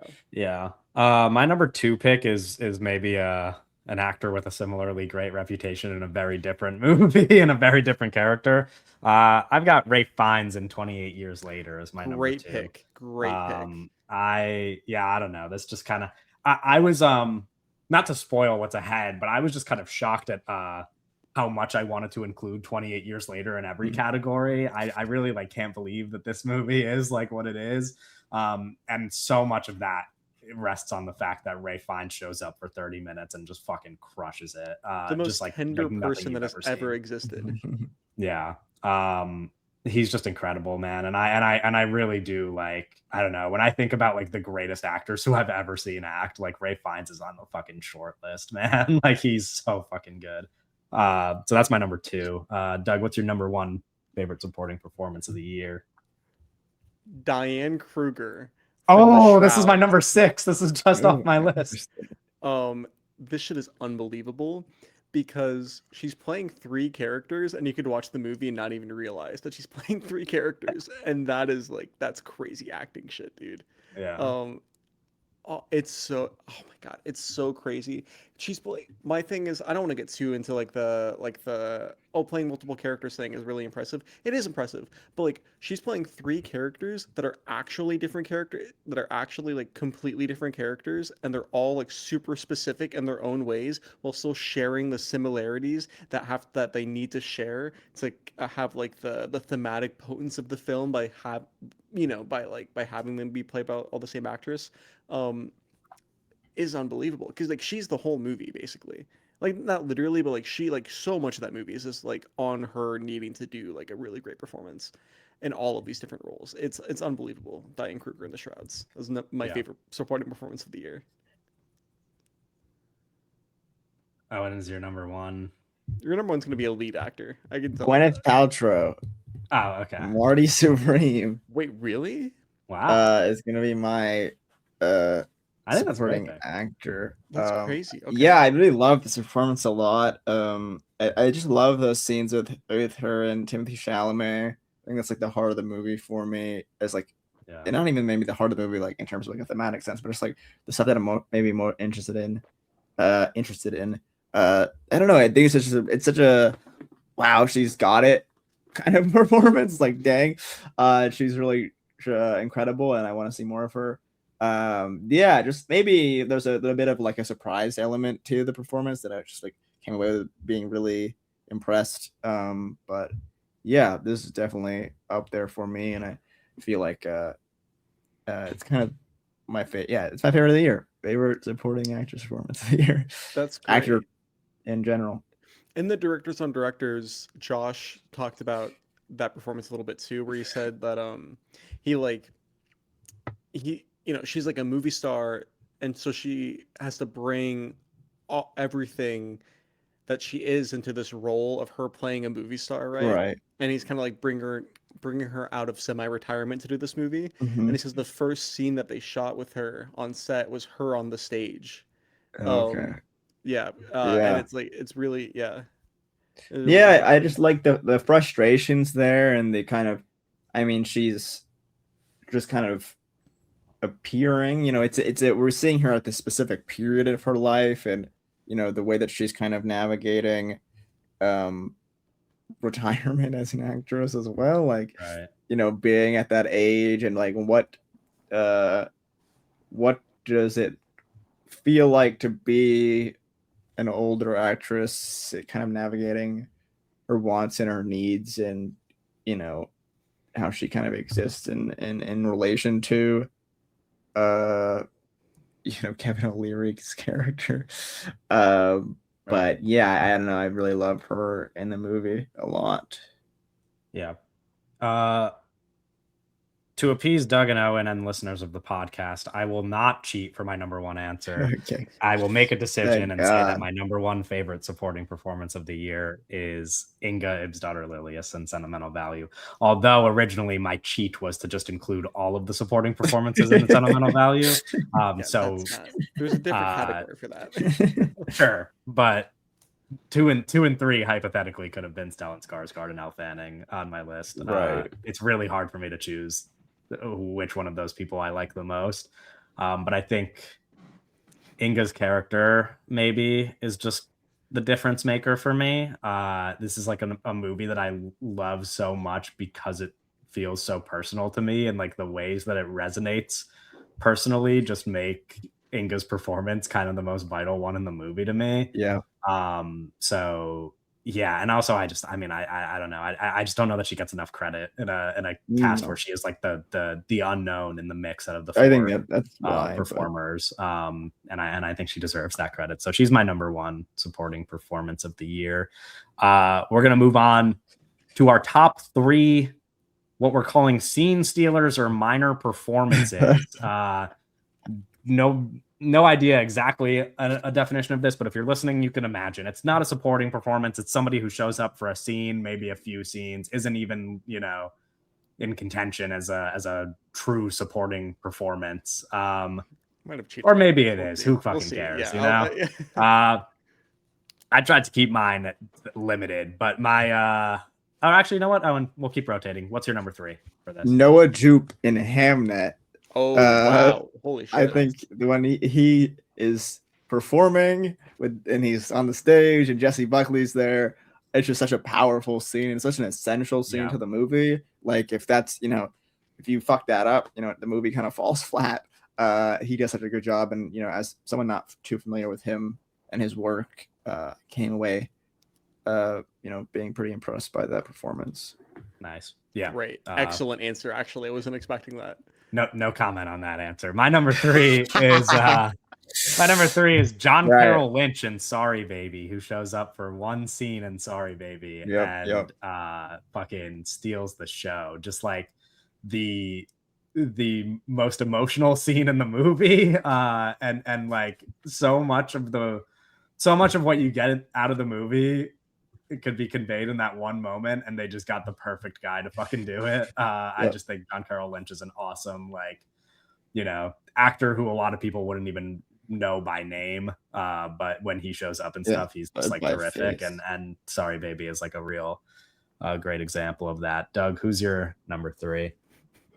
This is a really fun category. Uh-huh. This It's is so tough. fun. I love you guys. This is so fun. Look at us. My number three is Jack O'Connell from 28 Years Later. Hell yeah, wait, that rocks. Okay, yeah, sure. He's in the last 3 minutes of the movie, and he comes in like a fucking lightning bolt. Yeah, And he's he's also such a good actor. he's also like the scene that everybody talked about after the movie Yeah. came out. Oh, it Mhm, was mhm. incredible. Yeah, awesome. That's a great pick. I'm honestly sad because I didn't even consider that for my list. That's how good of a pick that is. Owen, what's your number two? My number two is Penn in Oh, Marty Supreme. that's a great Oh pick. yeah. That's a Um, great pick. he's terrifying. He, Yeah. he comes in and he's gonna kill everybody that we love. You know, it's like horrible. It's fucking horrifying. Yeah, he's just big and you don't want to mess with him, and he's just kind of a presence. No, he's And scary. He's like one of the scariest guys in he's the just year. fucking horrifying. Yeah, that's what I go in with. My number two is kind of had to do it because it's just like too emotional and sweet. Uh I'm doing Tony Todd in Final Destination Right, Bloodlines. Oh right. sure. Yeah, Shows up that's a and good pick. says goodbye posthumously.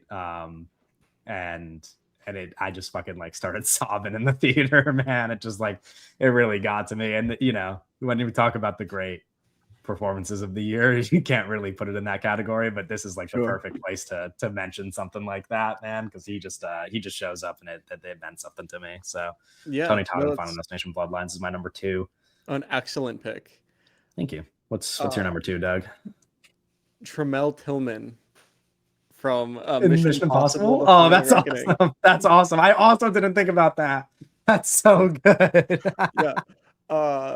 I'm gonna if he was like in more of the movie, he would be in my top five supporting because he's just literally he He comes is that in good. Yeah. and he oh my god. Oh, and you haven't seen the fucking movie, so I you don't have not understand. seen it. Yeah. He comes in, he's literally in one scene of the movie, or like two scenes basically. Um, yeah, but it's like he comes in immediately, like out of nowhere, is the most charismatic person. He's like out charismaing fucking Tom Tom Cruise. Cruise. Yeah. He's so charming, it's unbelievable, and then he's gone. It's like Yeah. it's fucking No, I know incredible. the thing about that performance is like I just can't fucking wait until we see him everywhere. Like I can't Yeah. wait till Tremel Yeah. Tillman is just such a big part of our lives. Oh, and what's your number one pick for This I this year? went with John Carroll Lynch, like you Kevin. This felt Nice. like the John Carroll Lynch category, like it's just like that scene. It's just in that one scene, and he really steals the scene. Um, like I don't know, all the things you said, just but really like in terms of the time that's is spent with him and the impact and the kind of all the emotion and the I love when characters just kind of pop in and then they do their Yeah. thing, they serve their purpose as kind of a thematic device to just kind of show up when necessary and deliver that and yeah, he does such a good job and I think it's just really smart. I'm interested. I don't know too much about like I wonder if that was an original like it was from the jump we're gonna write this little character and just kind of the development of inclusion of that character. But I think it's kind of quite an amazing scene there. Yeah. Great pick. I'm gonna take a play out of your playbook and I'm gonna also steal your number three Yeah, for my right, number right, one. right. Noah Jupe in Yeah, Hamnet right, is my number right, one. right, right. Yeah, I mean everything you said. It's just like I think that is the best part of the entire movie, and so much of that is dependent on this performance that comes from an actor who wasn't even in the rest of the movie. Um, and he just fucking crushes it. I love him.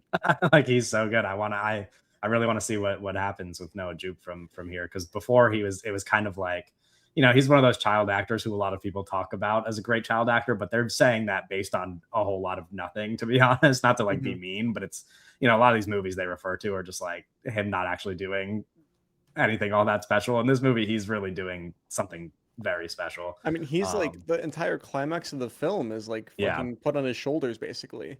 yeah, If this was a bad performance, the movie's fucked up. Like, exactly. It's exceptional. So yeah, that's my number one. Doug, what's your number one I scene wish I stealer? considered that. I might have. I don't know. I'm cheating. This doesn't super belong in this category. I'm putting Regina Hall from One Battle After Another.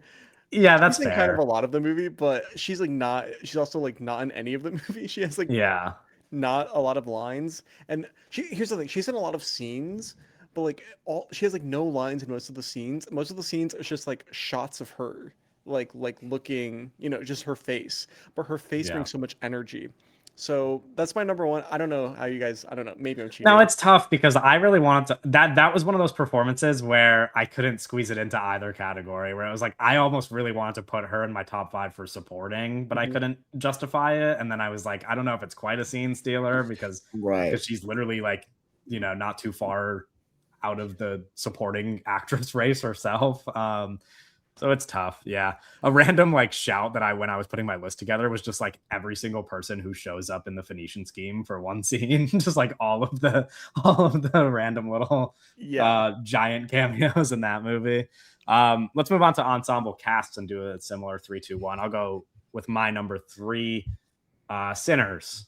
I think is Great. just This was a you know, tough ass category. this is it's tough, and that's why I didn't overthink it. I was like, it is just the 3 that I thought. I don't know. It's tough, but um, for me, it's a toss up between Sinners and another movie for number 3. I'm not going to name the other movie because I imagine it's going to be on one of your 2 lists. Yeah, I don't know. Sinners is just like it's just kind of like perfectly cast, but top to bottom. Everybody, and I think what I mentioned Delroy Lindo before, and I think everybody like serves to like create the world of the movie so well. Like it's like it feels so lived in a way that I don't know if any other movie this year did. So Sinners is my number 3. Sure. I mean, you could argue, but Doug, what's your number 3? Eddington. Oh, Whoa. whoa, nice. Right. Eddington, bro, the incredible, unbelievable cast in this movie. You remember Austin Butler's in this movie? He I was is. thinking about Oh, him I remember. I in Scene was thinking Stealer. about him too. Um, fucking yeah, like I said, like Emma Stone, but also the incredible like co-leads, or I guess we have Joaquin Phoenix and Pedro Pascal doing like really amazing work. You could argue, one of Pedro Pascal's best performances. Like this awesome, just awesome movie, bro. This shit, and Mhm. also like the kids in this movie are really amazing too. I was also thinking about the kid that's a stand-in for what's his name? The what is his name? The conservator grifter, right? At the end that goes Oh yes. um I couldn't fit him into like a category because he's not like significant enough to be one of the top 5 supporting, but he's also way too much of the movie to be a scene stealer. But he's like unbelievable in this movie too. I think he's really funny. Yeah, Kyle Eddington, great. Rittenhouse is who you were referring to. Yeah, Kyle Rittenhouse was the guy I was trying to think of. Yes, Sorry, yes, yes. I also was like blanking on the name for a second. Yeah. Oh, and what is your number 3 ensemble cast? My number 3 is gonna be Avatar: The Way of Water. Fire and Fire Ash, and you mean? Ash. Fire Ash. Oh yeah, true. That's Yeah. whew. But you know what? They did re-release Way of Water in theaters, so Yeah. technically. Avatar: Fire and Ash. That's the movie that I think I even wrote down Way of Water. But yeah, I mean, yeah, I did write down The Way of Water. Incredible. I mean, we talked about Zoe, but there's just a billion people in this movie, and they're all Yeah. doing like very Edie Falco. complicated. Edie Falco. I almost thought of her as a scene stealer, Same. I as, actually wrote her down and then I Yeah. replaced her with Jack O'Connell. as well as Rabisi, and yeah, there's just a billion people in this movie that are doing really complicated stuff and working with a lot of kind of innovative technology there, that is kind of unlike any other acting that's really going on, especially at this level. Yeah. Excellent pick. And for these kind of years spanning that the work takes into. Yeah. Uh, Excellent pick. I really like barely. This is my number 4. Barely missed my list. Yeah. Yeah, this is same story for me. My number 2 is One Battle After Another. I That's think it's also kind my of just, number 2. yeah, it's kind of just undeniable. I don't know. I don't think you can make a list of a category like this and not include it, right? I mean, it's just Yeah, the Infinity thing. Chase. What a Yeah, discovery. yeah. Chase Infinity. Oh, it's Chase Infinity. What did Sorry. he say? Yeah. What did He said say? he said Infinity Chase. Sorry. I'm not sleeping well Yeah. tonight, guys. I mean, yeah, it's not even just that discovery. It's like those little things you said where it's like Regina Hall is in barely any scenes and still somehow like one of my favorite supporting performances of the year. And Benicio del Toro and Sean Penn are like both in consideration and in the same category. And like, yeah, even just the minor performances like are crazy. You know, people just show Well, like everybody who's like a Christmas Christmas adventurer. Yeah. Like it's just, I mean, it's just it's pretty undeniable, I think, for One Battle After Another. I don't know if you want to add anything, but No, I agree. Like top down, like I would maybe argue it's maybe the most perfectly cast movie of the year in terms of like how there's all of these small, like really small performances that really do matter, and I think that they are just perfectly filled. Like I couldn't think yeah. of somebody like better for any single performance in the movie or role in the movie. I couldn't think of somebody better to fill it with. Yeah. I also it's kind of like the best example of them just like taking crazy. Like yesterday I was looking at the list and I didn't realize this because I actually just listened to one of his albums for the first time last week, but I definitely didn't know what he looked like. Dijon Oh, or Dijon, Dijon. yeah. Yeah. Had no idea what he looked like. And then I Oh, realized that he's in One Battle After Another. And right, I just thought that was an actor. And I was like, No, there's only incredible one other role in movie One Battle this After year Another. doing it kind of like that. But yeah, One Battle After Another has that on top of like everything Dijon else with also that. great albums last year. Yeah, no, I mean the Yeah. album I listened to was quite Really great. good. I Yeah. have to say. Owen, what's your next pick? Oh, Tiana Taylor. We haven't said her name once. Yeah, Tiana sorry, Taylor. Tiana Yes, Taylor. of Yes. course. Duh.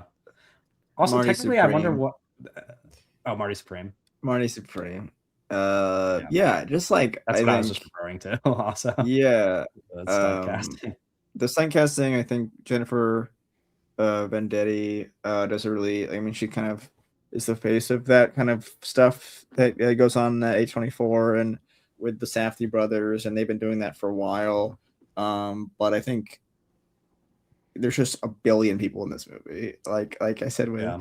Avatar, like you said with One Battle, there's just a lot of these movies have so many people in it, and it's just really it's an impressive challenge to kind of pull off. But such specific people, like there's just I mean you could name a million people that just kind of come in for a second. Like this movie is kind of the movie of people that just kind of come in for a second and really do a great job And the of not only extras. I think There's, like, the literal like ping pong player that plays Koto Endo is unreal, and like it doesn't really say a lot, but just kind of his face incredible performance. so Yeah. that performance is so good, and just kind of finding. And I think Tyler the Creator is such a like I don't know. There's just unique. There's such a unique personalities that are coming out, and really, it's world building. In this kind of this world is created with Jack Fisk, but also through the kind of casting of all these kind of talents and personalities. Yeah, I agree with everything you said. Yes. My number one pick, which maybe is the case for either of you or both of you, is Sentimental Value. That's mine. Yeah. I don't know. Just the best acting in a movie all year. So I don't really, in my opinion. So I don't know. I mean, I just said before I couldn't even pick between all the four major performances. Yeah, you basically already said that. Yeah, so I don't know what else to add to that, but that's a pretty easy number one pick for me. Doug, you have something different. So what's your number one? The Phoenician Scheme. Yeah. Wow, interesting. I see. So this is why you giggled when I gave it an honorable mention a second ago. I want one of you to go on Letterboxd right now and just look at the cast of the Phoenician Scheme. No, I looked at it already the other day when I was. Bro, Charlotte Gainsbourg is like 50th build in this movie. Right. It's the craziest. It's the craziest cast of any movie ever. Maybe it is so ridiculous. Yeah. Like the amount of just like incredible like all-time actors that are alive just like in this movie for no reason. I think it just has to be the best ensemble just for that alone. You know what I mean? Yeah. Like just like It'd be the weird to put unbelievable Deadpool in the movie. kind of pull in the film. It's awesome. Yeah, the Phoenician Scheme. Great movie. Great choice. Our picks for best director. This is I'm so interested to see what you guys tough, do. if not impossible. Oh, and I believe we're up to you in the round robin. Who's your Best Director? I picked Kelly Reichardt. Wow. Wow, I didn't even pick Kelly. Yeah, I don't know. This is tough. I think there's a few people I was kind of thinking between. But I think in terms of like the pure direction Yeah, and the kind of control of the space, and I talked a little bit about the certain women, but just the way that she handles everything, um, is just really more in tune to kind of my sensibilities there. absolutely. Um, so yeah, it made sense here, and I'd like to give her her flowers. So Fucking swag ass Yeah. pick. Oh, Incredible. that's an awesome pick. I will say my pick was kind of me trying to choose between two people. One of them directed a movie that neither of you have seen, which is Park Chan Wook. Right. Uh, but and as inventive as that movie is, I think I have to pick Jafar Panahi for It Was Just an Accident. Excellent pick. I Also, considering the restraints that he made the Right, which movie is what I was going to under, get to. I was like, I don't know if this is like it's tough because it's like obviously we're thinking about just the direction of the movie, and so it feels like I don't know. I don't know if it feels stupid to like add stuff onto that, but really like the context that the movie was made in just it does kind of affect my opinions about yeah, him being the best director because I don't you're just the challenges that every other director faced this year don't really like you don't have to like have these additional challenges on top of that. hmm It's like the circumstances in which the movie is filmed, like having to hide your production and still and also make continue to it. shoot in public, Yes, on the exactly. Like street you're during making the a movie day. in public Like, while hiding the fact that you're making a movie in public. I mean, I don't really know how to compare that to anything else this year. and you could Uh, watch the movie without knowing any of that and still be like, wow, this incredible movie, great. Yeah. Yeah, exactly. That's what I mean. I'm like, if this was maybe my 20th favorite movie of the year, I don't think I would give it the same praise. But the fact that it's one of my favorite movies of the year and he had to work under those conditions is yeah, I don't know. I struggle to pick somebody above him. So that's my pick for best director. Doug, who's yours? I love this podcast. My pick for best director is James Cameron for Avatar: Yeah, Fire and Ash. right, Uh, right. I think that just like the invention, and the way that he handles this production, like no other production in the entire history of movies is even similar to what they're doing in Avatar: Fire and Ash, and the way that they're like doing like these experimental theater acting basically, like while they're like with the actors, Yeah, and then he's like, okay, go away actors, now I'm gonna work with like a cinematographer and visual effects artist, and now we're gonna make the movie. We're going to turn their performances that which were basically theater into an actual movie, and we're going to do perfect lighting, and we're going to figure out like build these perfect spaces around you and like create the movie out of that. It's, I don't know, in terms of like the challenges of a director helming like such a massive production that with so many decisions you have to make all the time. I think I just had to do James Cameron. yeah, yeah. That's fair. For our next category, I think I messed up the rotation, and Doug was actually supposed to go first on the last one, so I'll let Doug go first on this one. We've got uh, director to watch in the future. So this is someone either making a debut, or in our cases, just someone who we had never seen a movie from, and this was our first time watching one of their movies, and it made us want to watch either more of their previous movies or more of their future movies. Doug, who did you have for this? Can I do two answers for this? Yeah, you could. Like I said, there's no rules, man. Okay. You guys know Anatomy. You could do whatever you. You could do five answers, Doug. You could go nuts. So for the director to like that is going to have more movies coming out that might be like that I think is going to be like maybe a more significant figure in popular cinema. I put Stein and Lvovsky, who is the directing pair that did the final, what's the horror movie like called? The Final Final Destination Destination. Yes, Bloodlines. yeah. They directed Final Destination Bloodlines. They haven't right, really done right. anything significant before them, but that movie is good, and that movie made a lot of money, and Mhm. it's like a big swing creatively, I think. So I think that like there might become kind of significant figures in the future. So I put them as like directors to watch for the future.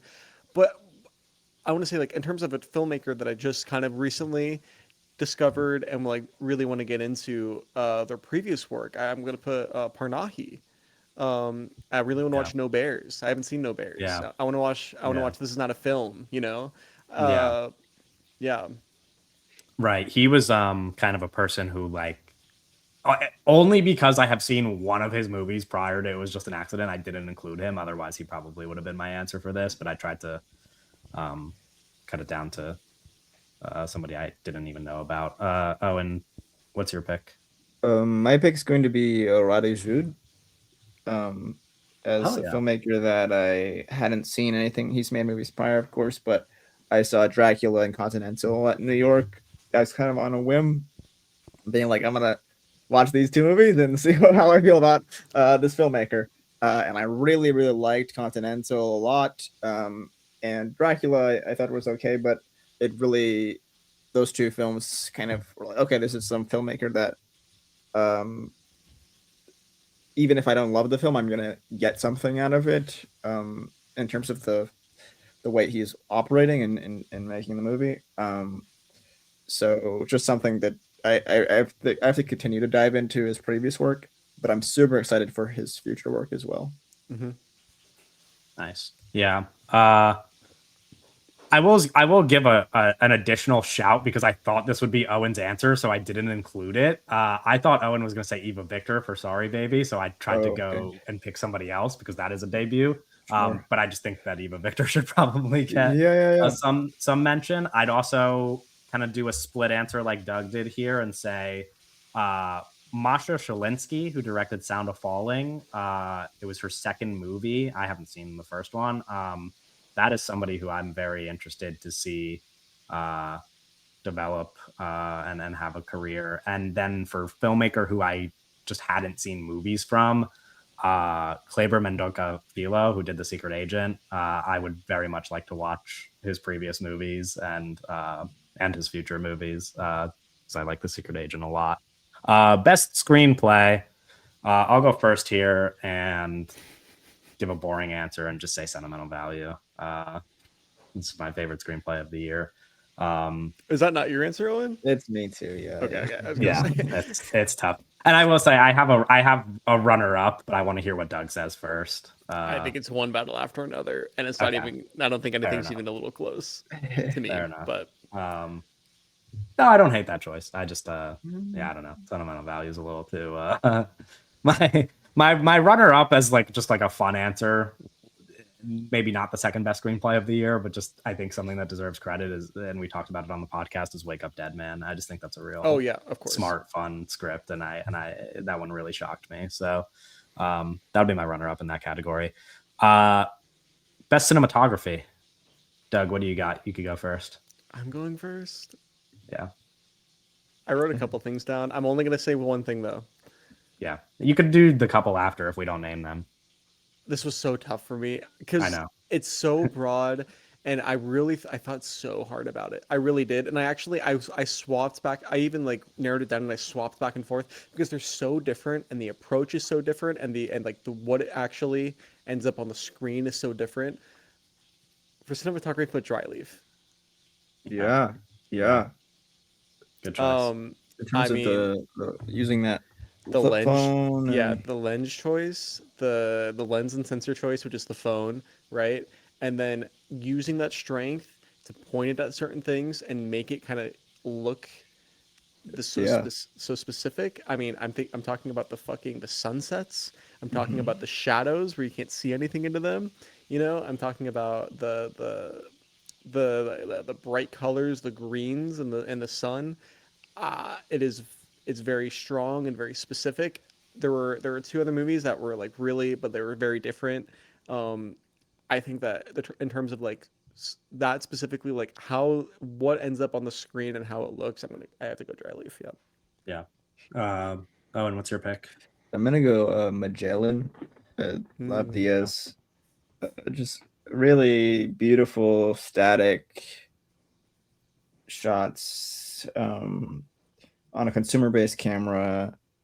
You know, not a crazy budget. The Just camera really plus the good. lens is like $4,000 total, I think. Yeah, it's just Yeah. so impressive. Just so impressive. Um, breathtakingly beautiful, like painterly imagery. That it just showcases it's you know there's money being put into the movie, of course, but it's where you put it, right? It's where you put the camera, and how it's just really great. And it's in service of the narrative that he's trying to tell, and what he's trying to showcase there. And there's some haunting stuff in that movie, and but it's yeah, it's really impressive work there. Yeah. Uh, Swag. my answer was also Magellan, but I'll go with my second place answer and say what I think, I guess, is the best looking Hollywood movie of the year, 28 years later. Because you guys both Yeah, yeah, picked, yeah. little independent Anthony movies. Dodd I'll say, Mantle. yeah, Shout out. I'll Yes. say in blockbuster Hollywood filmmaking this year, I don't know that anything really stacks up against 28 years later. Yeah, that movie is Two gorgeous. phone movies. Yeah, it's Yeah. two phone movies. Yeah, I was very close to picking 28 Years Later. Also, Avatar: Fire and Ash. Yeah. Uh, I almost said as well. Yeah. I think like Avatar: Fire and Ash and Dryleaf in my head. I was really at the end picking between those two, but they're So so awesome. different. That's Where so I'm like, awesome. Avatar: Fire and Ash is like perfect in like a very like literal like perfect digital sense, where it's Mhm. like they go into this digital world and they do everything perfectly, right? And then Dryleaf is so imperfect, Yeah. and I was like, fuck. Yeah. But yeah, It's no, a tough great. choice. Yeah, Yeah, the only other thing I considered was No Other Choice, but it's also like kind of, I don't know. It's like you get used to it with Park Chan Wook. I don't know. That sounds bad. It's just like they all look that good. So, what is your biggest surprise of the year, movie wise? Owen, you could go first for this one. What movie surprised you the most? Eddington. Oh wow, yeah. I guess that. I mean, duh Eddington. for Owen. Yeah, I just yeah, I wasn't expecting that. I didn't really make a lot of my end of the year stuff in terms of these awards or anything. But it's one of the better movies of the year, and it's my favorite of Ari's films. As a filmmaker that I was not too interested in prior to this, but it's a really impressive film, and so it just in terms of expectations and my relation to his prior work, it's the biggest surprise for me. yeah. great. I've got a bit of a tie here for this one. I'll say Jesus Christ. okay, fine. I won't do a tie. I'll say Jay Kelly because Oh, Jay Kelly. yeah. Well, only because I Jay wrote off Jay Kelly Kelly. completely as a movie that I would hate, and I'm surprised. I would have been Yeah, surprised you're if I like, even damn, liked I it gotta a go little see bit. Jay Kelly. Fuck. Yeah, I would have been My life is surprised if I liked it a little bit, but I liked it more than a little bit. Jay Kelly's So great. I like Jay Kelly a lot. I'll That's a say great Jay movie. Kelly. Doug, what's your answer? I say I like Jay Kelly a lot. I'm not. That name is not going to come up a single time for the rest of the podcast. Yeah, this is the only category. Oh, I have it coming up later.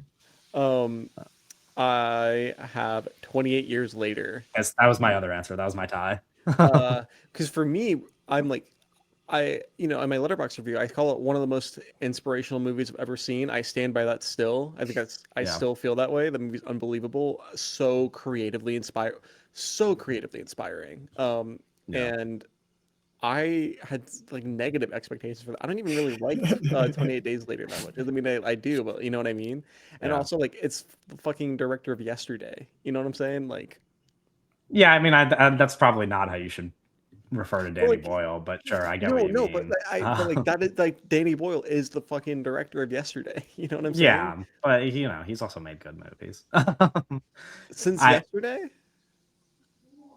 yeah, 28 years later. No, Yeah. exactly. Yeah. Yeah, just very I'm in the surprising. same boat. I think for me, it was more like I saw the trailers for 28 Years Later, and I was like, I know I want to like this, but in my head, I kept repeating to myself, like, I don't think that they could pull this off. Like, I was like ready to be disappointed, and then it was kind of a thing where it was like better than good. It was like one of my favorite movies of the year. Biggest disappointment for you guys? I think I'm up first here. I think if I had to pick, it's probably A Big Bold Beautiful Journey. I'm a fan of Kogonada. Zoinks! I wanted this to be good so bad. It And stinks. Yeah, and it was just very unfortunate. And I tried to convince myself, like people were shitting on the trailer so much, and I was like, no, Come on. it No, can't guys, possibly be that. no. It's like Kogonada would never. And he did. But you know what? He's got another movie coming out next year. He's gonna return into his roots. I'm not gonna get too excited. I didn't draft it. He's making another Wes Anderson video essay. Sure. Is he? No. Jesus. Oh, you mean like roots? Sure. No, Yes, he's returning to right. his filmmaking roots. Yeah, my biggest disappointment was Mission Impossible: The Final Reckoning. Yeah. Tough. What a mess, bro. What the fuck Yeah. was that? It's What just the crazy hell because you was still that? like it enough. Yeah, but but- like, I mean, yeah, that's true. I do like it enough. Yeah. It's so much worse than all of the other one, like the last four, basically. Yeah, it's tough. Here's where I'll ask you guys before we get into like some of our other categories, Well, just because Owen, we're Owen, Why kinda... can I go? That's fucked up. Oh, That's sorry. that's so fucked I up, must have though. skipped. I That's in my head. fucked up. I keep cycling who goes first, and it's starting to mess with my head, and Oh I feel my like I should just go goodness first every Christ. time now. And what's your biggest disappointment? Zach Kreger's weapons. Oh wow. Interesting. Yeah, I think I was pretty like this was movie of the year territory. Felt like, I mean, it just felt like okay, natural jump up from Barbarian. The cast is really stacked, and it just was kind of meh to me. I was not very happy with this movie, and yeah, generally stick the landing for me.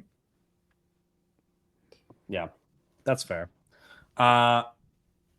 We'll do most underrated movie of the year. This is... people have different definitions of underrated. Our definition of underrated is that we like it more than the consensus, more than whatever people are rating it on Letterboxd or IMDb or wherever the fuck people rate things. Doug, what's your most underrated movie of the year? Mickey 17, Nice, I think. right? Yeah, I think. I don't know. I listen, I love that movie like a lot. And I think a lot of people felt pretty disappointed by it. I didn't. But I also, but I acknowledge that the movie kind of probably got fucked up by the studio system. With the test screenings doing poorly, and then them going in and adding like voiceover and etc. But the movie's very special. I like it quite a bit. Yeah. Oh yeah. Owen, what's yours? Mine is Soderbergh's Presence. It's People don't like that, don't they? people don't like that movie. It also Great kind of movie.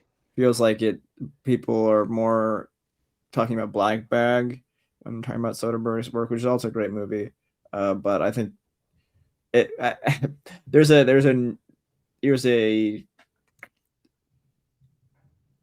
kind of negative on this period of Soderbergh's work where they're like, is he even making movies or is he just experimenting? And to me, I much rather have him experiment, and I think that's more interesting to me than like a polished kind of movie. I think he's having fun in interesting ways, and but he's also doing like 3 movies a year or whatever. So if he wants to do an experimentation and then a more polished movie, I don't know. I think it's very interesting to me, and I like that movie a lot. And there's a lot in that movie.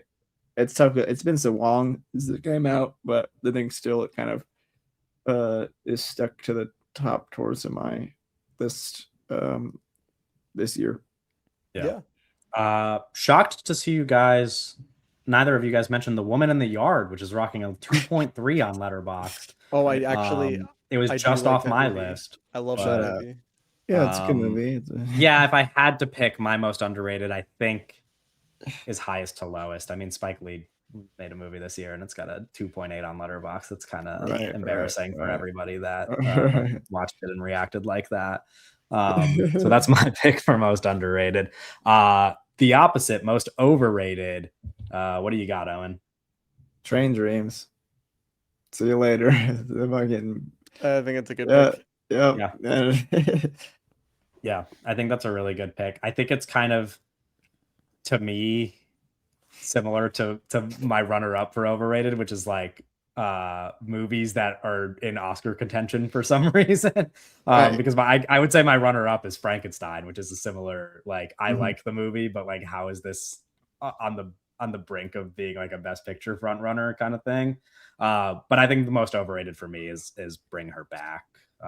Just like Oh, so people like not that in. movie, don't they? Yeah, people love that movie. What Just the so not fuck? into what's going on there. So that's my most overrated. Doug, what do you have for most overrated? Weapons. Zach Cregger Weapons. Oh, interesting. Yeah, Yeah, I yeah. guess you guys did. Yeah, I like it a lot We less. loved it. Uh, I mean, listen, I liked it, but I can see where you're coming from. yeah, I I don't think that's like it very fair. much. Uh, what is an under the radar recommendation for listeners of the pod? Uh, this is not like the least popular movie that I watched this year, but just a movie that we didn't get to podcast on, just a movie that like most people probably saw the trailer for in theaters and ignored because they were like, why the fuck would I watch that? Um, I really liked Jane Austen Wrecked My Life, and I think people would like Sure. this movie and have a very good time, and it's very sweet and cute, and like an adult movie for adults. and and I just, I would have liked if it got more attention, but I don't think that anybody fucking saw that movie. So that's what I would recommend listeners of the pod. It's a cute, good rom com. uh Doug, what's your under the radar recommendation? My my under the radar recommendation is The Sixth Robber, directed by Chris Hu. This is kind of a lower budget Chinese action movie that has just about 100 logs on Letterboxd. Um, this shit is so good. It is so entertaining. Um, it has like really incredible action set pieces. It has this huge plot that like spans a decade about, like family and fatalism and like insane stuff. It's like a period piece that takes place in the 90s. Um it's a really really crazy movie. So if you're like into action movies at all, like you're a fan of action movies, definitely my under the radar recommendation is The Sixth Robber. Super under the radar. Nice. And what would you recommend? A little more logs than 100, but I'm gonna talk about Hal Hartley's Where to Land, his first film in 11 years. It had like a really um, interesting release, like played at like some theaters here and there, and then now it's just on his Vimeo. But just a really, we talk about late style a lot in this podcast, and that's a big kind of phrase on the internet and stuff like that. And I think a lot of people, even his movies, like his more popular movies in general, aren't that popular online or letterbox. Like his biggest movies have like 20,000 logs. I do think he's a filmmaker that a lot of people would enjoy if they checked him out in terms of that like kind of 90s dialogue heavy films. I wouldn't, maybe not the best film to start. It's not the best film to start with his filmography. It's the like very reflective late piece. So I would recommend starting earlier. But it's definitely one that everyone should get around to because I think it's really great. Bill Sage is really great in it. And yeah, that's my most underrated, or what is it called? What Under the the Under the radar. radar under the recommendation. radar, under the radar. Yes, very under the radar, but it's online right now, so Yeah. check it out. The movie that we'll revisit the most in the future. Doug, what are you watching the most in the future if you had to speculate? Avatar Fire and Ash. Okay. Um, Interesting. yeah. I would have steered away from this one just because I feel like I'll just be rewatching The Way of Water the most in the too much in the future to I'm gonna like. rewatch all these movies a ton. Okay, sure. Yeah, I guess that's true. And what movie that you'll rewatch the most in the future? Yeah, I don't know. I think I took this to me as like a movie that is essential to rewatch. a lot. I like in terms of like a studying. Like I think the Mastermind for me is like a film that when I watched that, I was like, this is a film that I need to take home with me and to sit down and really like make notes of it and kind of think about it deeply. Or like there's films like that are easy to rewatch and you go on and it's like, oh, I can watch this 20 times. But the Yeah. Mastermind for me is one that like it's one that I must rewatch and I must kind of continue to observe. Yeah.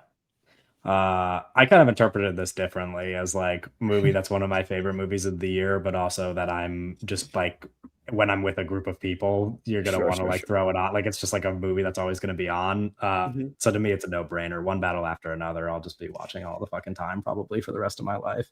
Right. Uh, good on paper, bad execution. Eggs. Oh, and you could go first for this one. Uh, Del Toro, Frankenstein. Oh, Uh, interesting. I didn't consider that, but that's a very smart It's answer. just That is a it's very I smart mean it's answer. like it's kind of a layup of like a director and a material and a cast. And it's just a horrible movie. So yeah. Yeah, my answer is also a horrible movie, but it's not exactly like I don't know. I don't even know if the concept is that good as much as it is like I want a movie about this to be good. I put Him because Oh, I like sports movies and I That's thought, you know, that's a I bad on paper, bad I was gonna say that execution. movie's barely good on paper. sure, I That don't think shit that the sounds story on paper is good, but I think sports horror movie is a cool concept and I would have liked to see that done successfully. I don't know right. that that's a thing that you could pull off, but I like sports movies a lot. So to me, I think you uh could. I think someone could pull it off pretty easily. sure. I Well, have they the most didn't. They pulled it off pretty badly. Doug, what's your good the on most paper bad boring execution? answer. I have Working Man. Oh, Oh, yeah. okay, I yeah. mean, you know, I, we all Listen, wanted it to be good. listen. The Beekeeper was great, Yeah, and this it is like so was. much more simple than the Beekeeper. Yeah. Yeah, I shit went No, that awry. shit sucks, bro. That shit sucks. Yeah. I want It's Working Man to tough. be good so bad. Anyways, yeah. Uh good cast, bad movie. I struggled over a couple answers, but I picked one that I think you guys wouldn't consider, which is why I picked it. I really like the young, exciting cast of Warfare, and I don't like that movie at all. Oh, There are that's a a bunch of great answer. really cool young actors that I'm very excited to see blossom in Warfare, and you know, the movie just doesn't work for me. Although Yeah, they are doing good acting in the movie, so you know, that's an excellent answer. I didn't even that's my think choice. I Doug. fucking deleted Warfare from my brain. That shit didn't even enter my consciousness. Yeah. uh, I guess this one might be recency bias. I'm gonna say The Running Man. Yeah, yeah, Excellent that cast. was like my runner up. That was like my second choice. My Even runner up. beyond Glenn Powell, because I'm not like the biggest Glenn Powell fan in the world, just because like I think that his performance in the movie is bad. So like I was like I don't know how to feel about him anymore. But fucking Josh Brolin and everybody else in the supporting cast is really excellent. Yeah, The Running Man. Unfortunately, that Yeah. movie's bad. Jay Kelly. Oh come Yeah. on, bro, you're annoying. You Yeah, I knew this was suck. coming. When Owen was like it's gonna show up later, I knew this was the category that it was coming You up in. suck. Yeah, I love the Sandman and Patty Farron and I just yeah, it's tough. No, shut up. Wrap it up. Let's go. That movie's good. That's Patsy, what Um, is it? all right. Let's talk about our top 3 favorite scenes of the year. Oh, and I believe you're getting us started here. If I'm Yeah, correct. I was like, this is Oh, like no. maybe a Yeah, you lot. are. It's like a bigger than a scene, but like the ending of Begonia, like just the whole like alien shit, Yeah, and yeah, then yeah, all yeah, that yeah. like that section of the movie. It's just like kind Things, of but yeah, it's yeah yeah. that part. um, that's kind of to me. I was like, oh, that's like that's very it's at the top of like Yorgos's work in that one section. To me, it's very impressive stuff there. Yeah, Yeah. especially like the very ending of Begonia, like her on the spaceship. Spoilers are, but Right. yeah, Yeah. I'll do another ending for my number 3. I'm gonna do the ending of Hamnet as my Oh, number 3 excellent. favorite scene. I don't even know exactly what I mean, it's the long, but Right, in my right, head, I'm right. including the entire like play as the ending, which is a pretty more than a scene, but it's Well, is it? It um, might just be one scene. Like if it's her watching the play, you know? Yeah. yeah. I mean, even if you want to just talk about the part specifically where it's just like her at the end and the score kicks in, Mm. I'd still count that as my number 3. I mean, I love that scene. So that's my number 3. Doug, what's your number 3?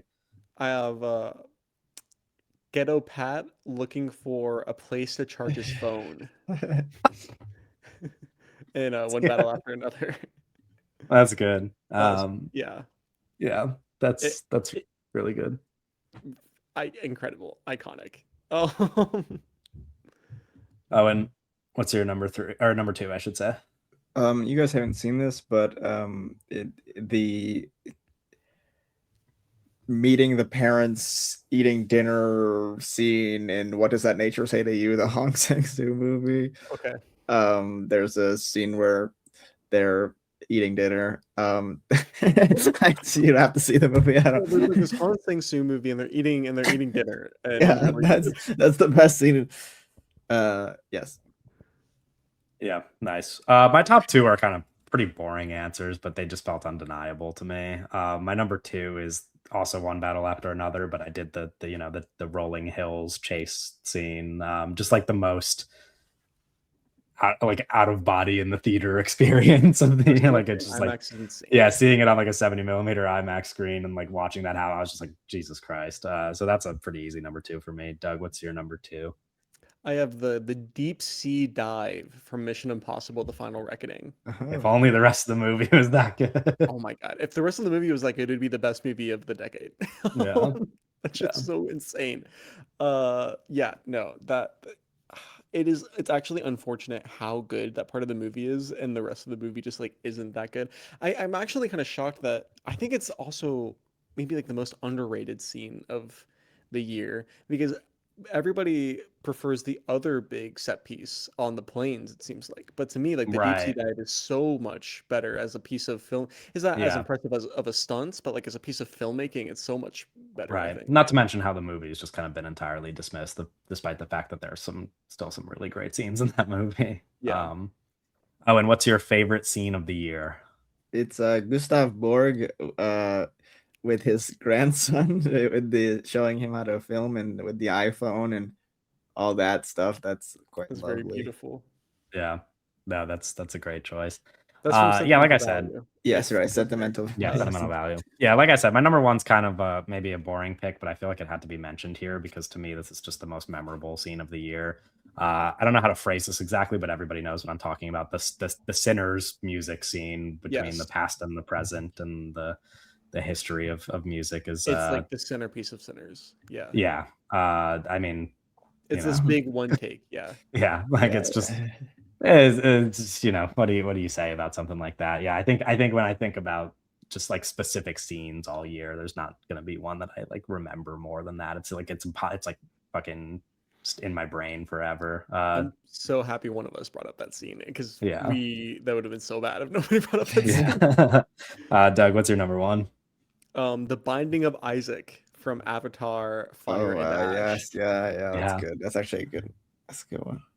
I would say maybe my favorite scene of any movie so far in the 2020s. Oh wow.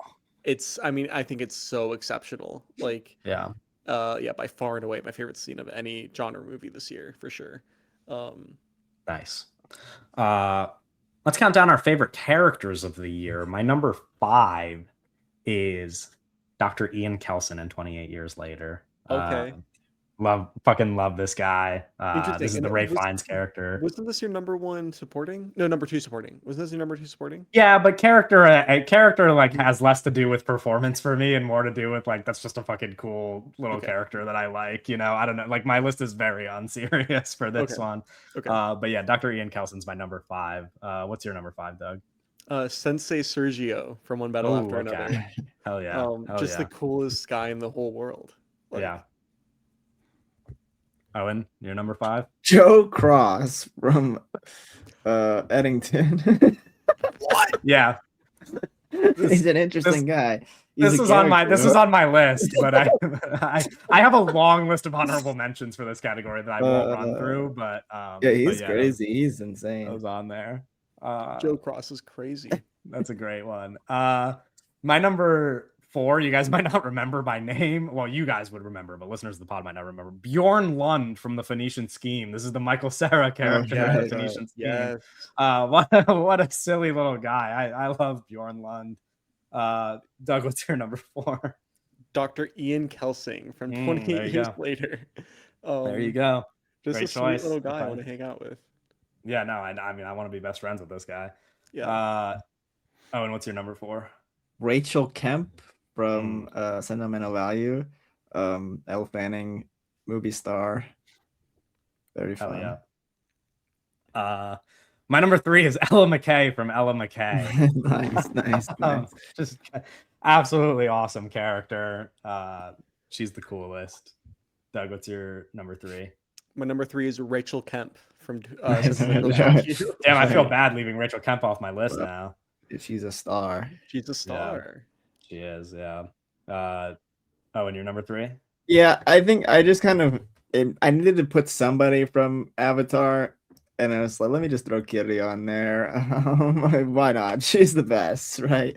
Yeah, Kiri is the best. Kiri's one of my favorite characters in any movies ever. Yeah, just she's every year she'll be there. It's tough. I really struggled with like including characters who I've already met in previous years. You know what I mean? Like that's why I didn't include anybody from Avatar, because it's like, not that this would have made my list, but there was also a Paddington movie that came out this year. You know what I mean? Like there's just like random little characters where I'm like, I love these characters, but they existed. I forgot about that. Yeah, I kind of thought you might have, because you really like that Paddington 3. My number 2 favorite character of the year is Father Judd Duplicity in Wake Up Dead Man. I mean, he's just the fucking vet. He's like the nicest guy who's ever. It's kind of a year of like the nicest guys who have ever existed between him and Ian Kelsing. Doug, what's your number 2 favorite character? Perfidia Beverly Hills. Oh, this is a great pick. Wow. What an unbelievable invention. I mean, just ever since the first time I saw One Battle After Another, I have like never stopped thinking about her character. I think just one of like between the way she's written and the way she's performed, just so interesting. Yeah, one of the best characters in any Hollywood movie in a long time. Great choice. And your number 2? Yeah, it's also Father Judd. Hell yeah. Father Judd. Hell yeah. Awesome. My number 1's already been mentioned. Sensei Sergio St. Carlos in One Battle After Another is my favorite character of the year. Just the fucking coolest guy who's ever been on a movie screen. Doug, what's your favorite character of the year? Farang. Yeah. Could have seen this one coming. How many categories is your number 1 answer Avatar? You don't have to count right now. I don't like just 3 maybe. Where my number 1 is Avatar. It's probably like 3. Okay, but sure. Avatar shows up a lot though. Yeah. And finish this off. What's your favorite character of the year? Marty Mauser. Yeah, great choice. Just on my list. Fuck Marty Mauser. Oh, come on. Marty Mauser. Mean, come on, that guy's evil. That doesn't mean you can't like him as a character. That's true. This is one of the best good guys. Yeah. Character you'd most want to have on the podcast. This was Doug, tough. take us away. You go with your. This was really tough. This is a very tough category. I put The Woman in the Yard. Oh wow, that's a very creative answer. That's so crazy. I was trying to get inventive with my answers. I was like, oh, what would be the funniest possible answer? You went like beyond what I could have imagined. That's really good. Yeah, I just the personification of depression on her show. Yeah, that's awesome. And what character would you want on the podcast? Balls from Is This Thing On? That's such a good choice. Honestly, Balls was an honorable mention for me for favorite characters, period. Like, right. I love Balls. He's great. Yeah. I split this into real person who was in the movie, like portrayed in a movie, and then fake character who I would want on the podcast. Real person I want on the podcast, not even while I'm there. I just want Owen to have a conversation with Lorenz Hart from Blue Moon. Just fucking go nuts. Neither of you shut up for like 6 hours and just post it online.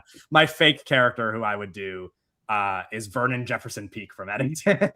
Austin Butler's character. Oh my Oh god. man. Crazy podcast. Or Him and just for my balls. own personal interests, I would do Sonny Hayes from F1 just to talk to an F1 driver. Because I became a big F1 fan this year, and I would like to. Sonny I would Hayes. like That to should have been. That guy's a have a great chat. character, man. Holy. What was your Max favorite? Verstappen from F1? Yeah, Max. Oh, true. I guess technically, you know what? Yeah. That's a good point. Favorite theater experience of the year, favorite movie going experience of the year, I guess you could say. Owen, what was your favorite movie going experience this year? Yeah, it's tough. I mean, there's a lot of great ones. I think because I immediately kind of go to New York Film Festival. I think Right. I'll go with seeing Sentimental Value. That was the last film I saw to kind of wrap it up at the Walter Reed, right? The Walter Reed Theater. That's probably my favorite theater experience. Yeah, I've got a similar answer. I don't really know that there was ever going to be competition for this, and much of this doesn't even have to do with actually watching the movie in a theater. But the best day of my life pretty much happened this year, and it was watching The Mastermind and then meeting Kelly Reichardt after. Yeah. So yeah, that's kind of a no-brainer favorite experience. I was seeing Continental across the street. Yeah, and you were. That's You were. very cool. And I got a picture with Kelly, and it was very cool. And she was very kind. She was very kind, despite what people say. She definitely was.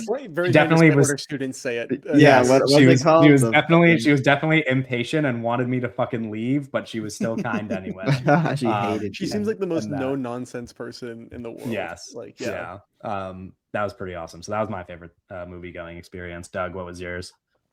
This was tough for me because last year I had Megalopolis, which seeing with you guys, which was like really obvious. But this year I couldn't make it to New York Film Festival because my life situation changed a little bit.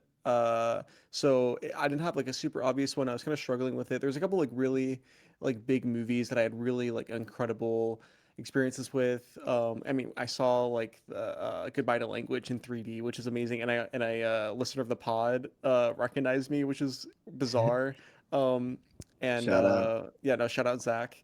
Um, but I think that really my favorite movie going experience this year was seeing Heat in theaters with my girlfriend. It was like the first time I'd seen a movie in theaters with my girlfriend, and it's the first time I saw Heat in theaters. And that was very special. That movie fucking rocks. Shout out Michael Mann. Hopefully Heat Yeah. 2 is a thing that's gonna happen. Hopefully. So, yeah. Yeah, that's a great answer. Let's talk about who won 2025 as a year, which I'm sure all of us kind of have possibly various answers, I guess I should say. There's a lot of people who could be winners of the year. It's hard to I have no idea what you guys are gonna say.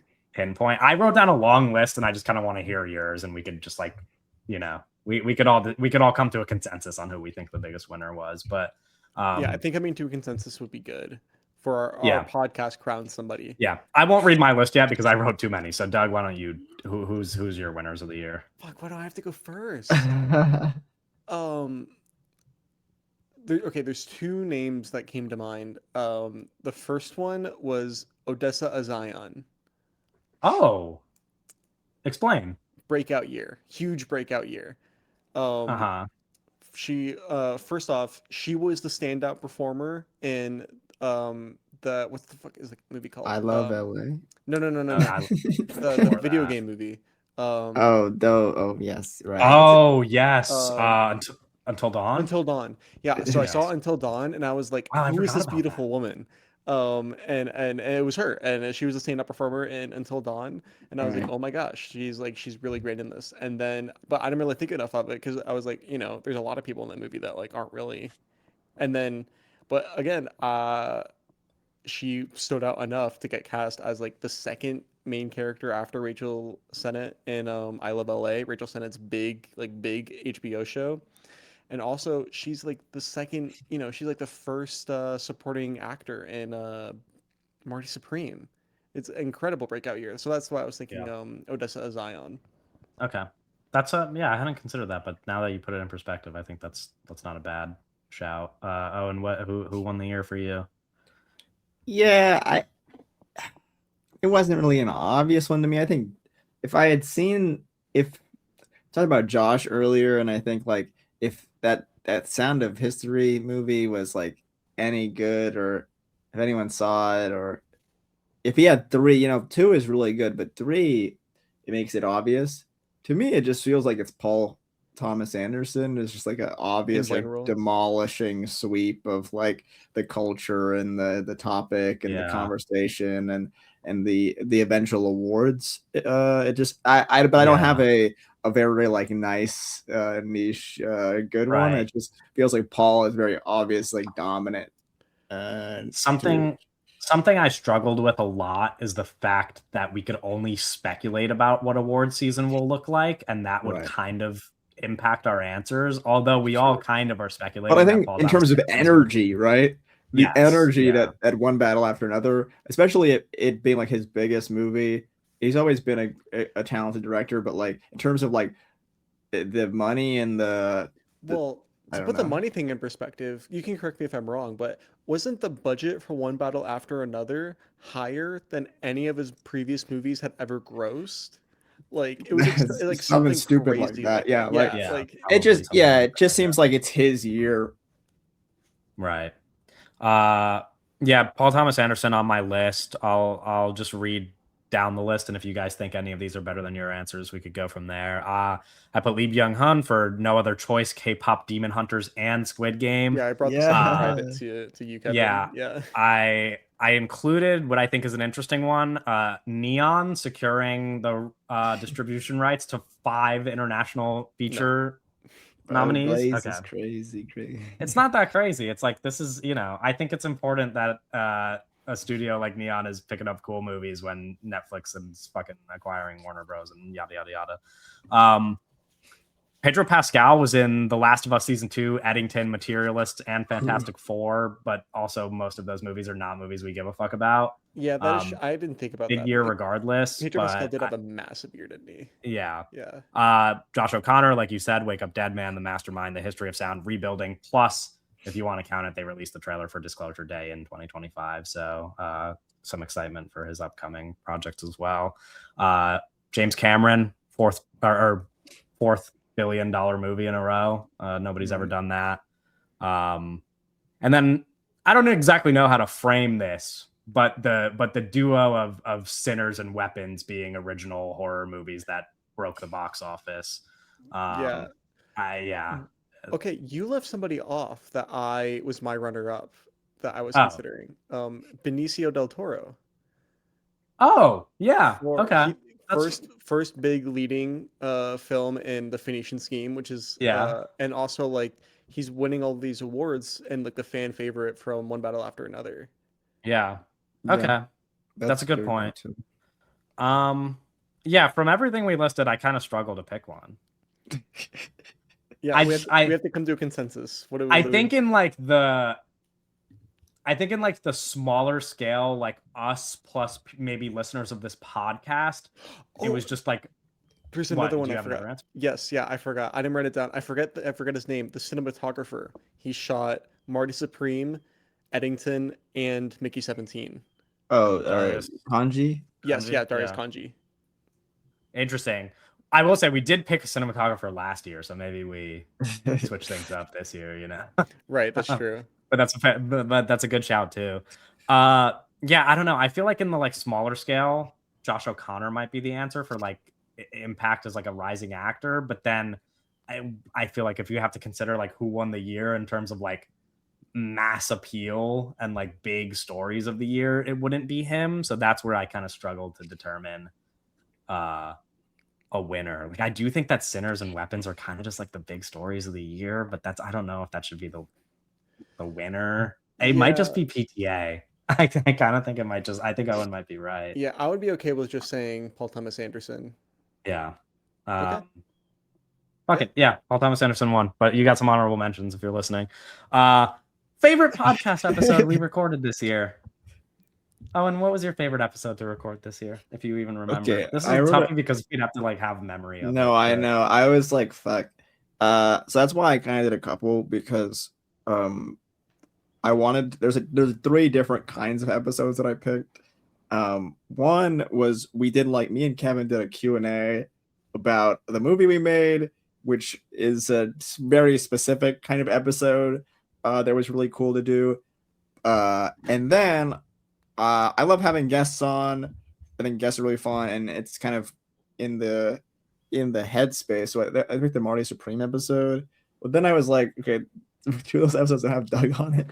So let me get the episode like with us, with all of What us. about the one where you interviewed Carson Lund this year? That was Yeah, an episode. yeah, that's true. I'm gonna go. This is random. I don't know why, but I picked the Wicked episode. Okay. That's a fun that episode had a episode. lot of energy. That was a fun That episode That was had a a lot really of good laughs. episode. I really considered that episode for my list as well. Yeah. I kind of similarly branched into like three different types of episodes. Like you said, so my episode with a guest would be doing Superman with Max. I thought that was That episode was a disaster. I but thought yes. that was a very funny conversation. And then I did two separate ones where it was just me and one of you. So like Owen said, the Q&A that Owen and I did. Right. But then I also think it's maybe my favorite thing. This is kind of a multitude of episodes, but a sort of live podcast funeral to something that we might never see again was me and Doug doing Looks Like a TV,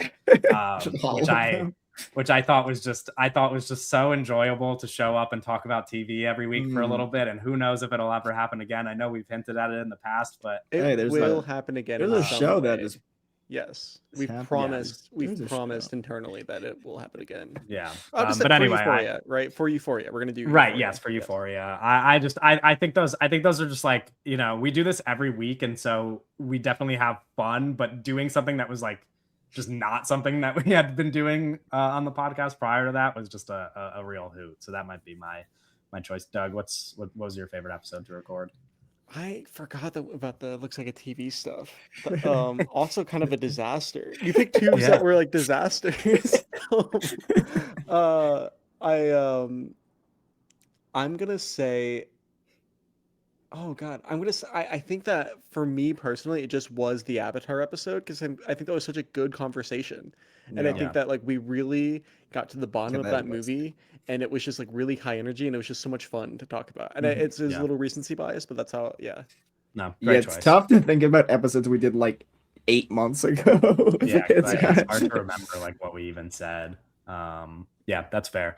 Okay, we're gonna wrap up by talking about our favorite movies of the year. I'll give everybody an opportunity to maybe mention some movies that they did not get to catch before recording this episode that could have some impact on our lists. I would shout out Resurrection. I'm really bummed I didn't get to see that. Really bummed I couldn't see The Testament of Anne Lee. Pretty bummed about not seeing Syrah and If I Had Legs, I'd Kick You. And then Caught by the Tides, although that's a toughie. We've kind of talked about the fact that I had never seen any of his movies before, so it felt like that's not the right place to start.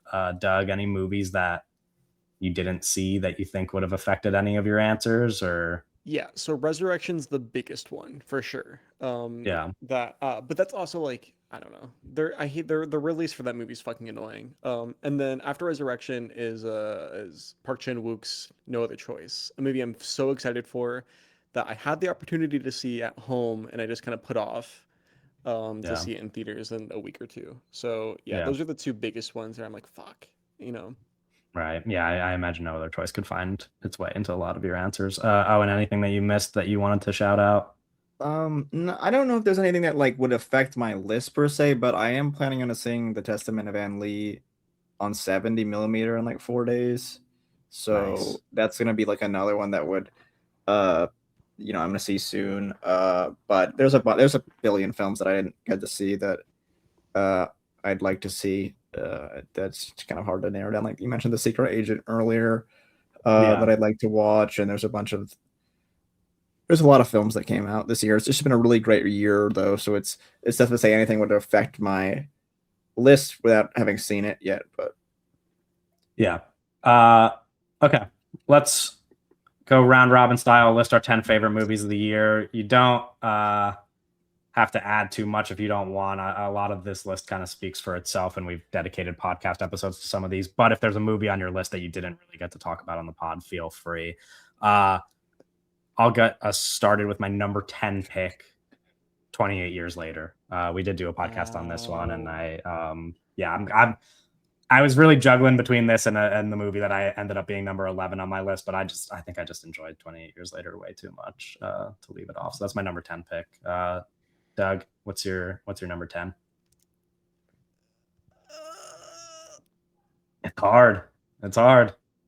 The Phoenician Scheme. Yeah.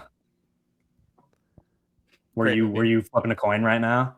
Yeah, I was. You want to reveal what the movie you were flipping your coin between was? Megadoc. Oh, okay. interesting. Yes. Yeah. That's fair. We did do a podcast on the Phoenician Scheme, right? Yeah. We definitely did. Owen, Yes. what was your number 10? My number 10 is Bradley Cooper's film Is This Thing On?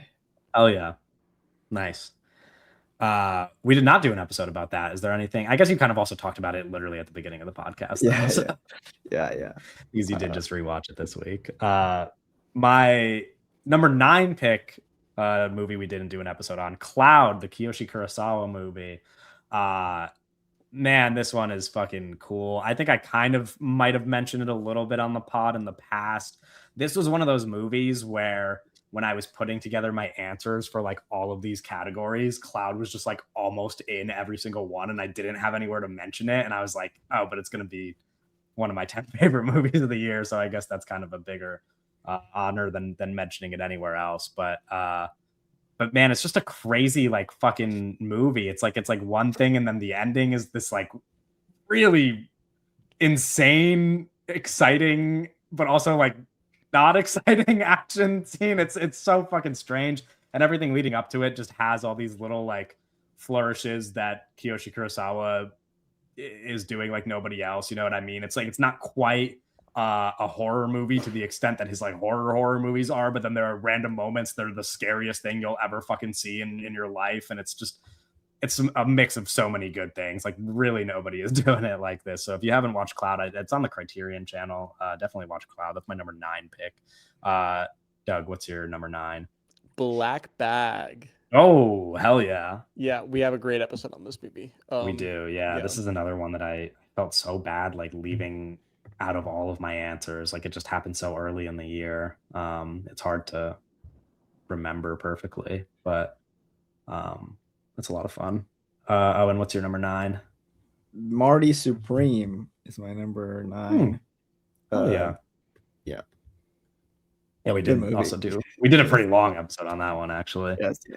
With guests. My number 8 is another one that I think we did a pretty long episode on. Sinners. We talked about this one a lot today. Just kind of great movie, top to bottom. Doug, what's your number 8? Blue Moon. Oh, Richard Linklater. Nice. Yeah. Nice. Really good movie. And your number 8? Continental 25, the Radu Jude film. Didn't do an episode on this. You guys haven't seen it. But I've talked about it a little bit prior. Very, very good film. Yes. Yeah. Yeah, I'm excited. I'm gonna watch this soon.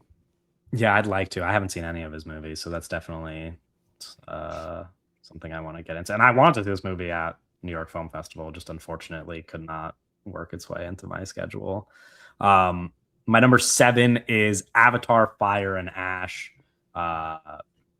Is that reaction because it's low? A little, but it's fine. It's not that low. Number 7 of the year is not that low. I mean, Way of Water was like my 4th favorite movie of that year, and I do think this is a little bit below The Way of Water. So I don't think that's too crazy to say, but even still, it's one of my 10 favorite movies of the year. So and Doug has sung all of its praises, so I won't say anymore. Doug, what's your number 7? We have an excellent podcast about this movie. I think. My number 7 is 28 Years Later. Nice. Okay. Yeah. I was hoping this would show up on your list. Yeah, it's really, I really kind of good. assumed it would, but and what's your number 7? The Lav Diaz film, Magellan, is my number 7. Maybe I'll see this movie one day in my life. Yeah. Yeah, maybe Yes, that'll be I don't know. helpful. It's tough. I mean, my list hasn't really shifted in a while, but just a really stacked year. So the whole top 10 is really wonderful. Yeah.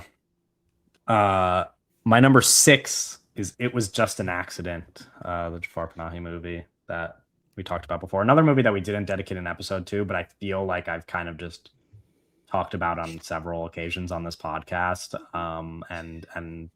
You know, Yeah, and I I talked for about it a little bit at the beginning. And yeah, I really hope that people, if you for some reason haven't been convinced to check it out, you do, because it's really fucking good. Doug, what's your number 6? Mickey 17. Nice. Listen, I'm a sensitive guy, okay? Yeah. No, I mean, I love this pick. It's the Mickey 17 is one of those that I feel bad about. We kind of talked about before the podcast. I feel bad about movies I haven't seen since so early in the year that it's hard to like Right. figure out where they fit into some of these conversations, you know? Like I can't wait until I get around to rewatching Mickey 17. But I think that brings us to Owen's number 6. Yeah, I remember Dry Leaf at number 6. Very, very great film. Talked about it a little bit already on this episode. Yeah, definitely. If you have not seen that film or you don't know about it, check it out. It's a singular film. It's very unique, and there's a lot to be learned about the way that the flip phone is used as a camera in that film. It's very impressive. Yeah. Getting into our top 5s here, I flip-flopped a ton between my number 6 and my number 5, but I ended up with no other choice at number 5. Park Chan-wook movie that we've talked about endlessly, and that I'm sure Doug will have lots to say when he sees it next week, right? Yeah, yes, true. Yeah, you can come to that pod ready to chat and fill people in. Your number 5 of the year? The Shrouds, directed by David Cronenberg. Hell yeah. So good, so excellent. Yeah. That was the movie that was my number 11, and I was fighting between that and 28 Years Later, and I just had to pick 28 Years Later. That was a tough one. And your number 5 favorite movie of the year? What Does That Nature Say to You? The Hong Sang-soo film. Nice. Really great, like his 30-something feature or something Right. like that. Yeah. Really lovely. Some of my favorite of the Hong Sang-soo regulars are in this film. It's a really great, simple setup of a younger man meeting his girlfriend's parents, and the kind of situation that ensues out of that. Really beautiful color film. Yeah. My number 4 is The Secret Agent. This is a movie that could have been my fucking number 1 if I had a chance to watch it a second time, but I'm still riding the high from seeing it at New York Film Festival. Can't wait until this plays anywhere near me, or I can just watch it at home. Even I like this movie a lot. Doug, your number 4? My number 4 is Avatar: Fire and Ash. Nice. It's really good. The way you've talked about it on this podcast, I'm shocked there's 3 movies above it. But Well, just saying. It's a good year. I'm just curious to see what the top 3 is, because I actually don't know Doug's top 3, but I have a guess. And your number 4? Yeah, my 4 is also Avatar: Fire and Ash. Look at us, man. Fucking Look at you locked guys. in. Look at that. Getting into our top 3 here. My number 3 is Kelly Reichardt's The Mastermind. One of my favorite movies from my favorite working director. It was inevitable that it would end up this high on the list. Doug, your number 3? My number 3 is Dry Leaf. Oh, wow. Okay. That movie's so good. Yeah. So good. Listen. Bro, he's talking yeah. to invisible dudes the whole time. What are we talking about? Yeah. Okay, Owen?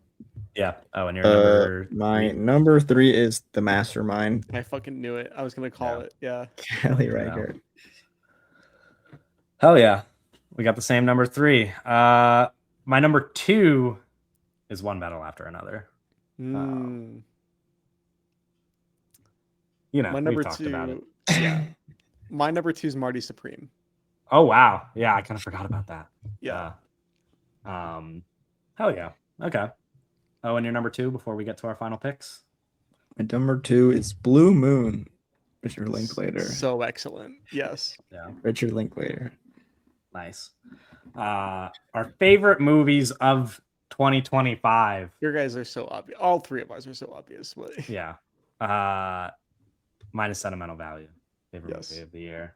Doug, your favorite movie of the year? mine is One Battle After Another. Yep. And Owen, your favorite movie of the year? Sentimental Value. Yeah. Look at us. We did it. Those are our We did it, Joe. top 10s. And that is 2025 as a year for movies. Hopefully everybody who listened to all of that will stick around to listen to us talk about movies in 2026. Stick around to listen to us talk about the Bone Temple. Yes, the Bone Temple next week. You know, this episode was going to include our Golden Globes reaction at the end of it. We talked about a lot today, and I don't know that anybody listening to this really cares that much about listening to the Golden Globes at the end of it. So instead, we will wrap up there next week. Big number 150. Wow. 150 episodes. We'll be talking about 28 years later, the Bone Crazy. Temple. So we'll see you later. That's crazy. Bye. Bye.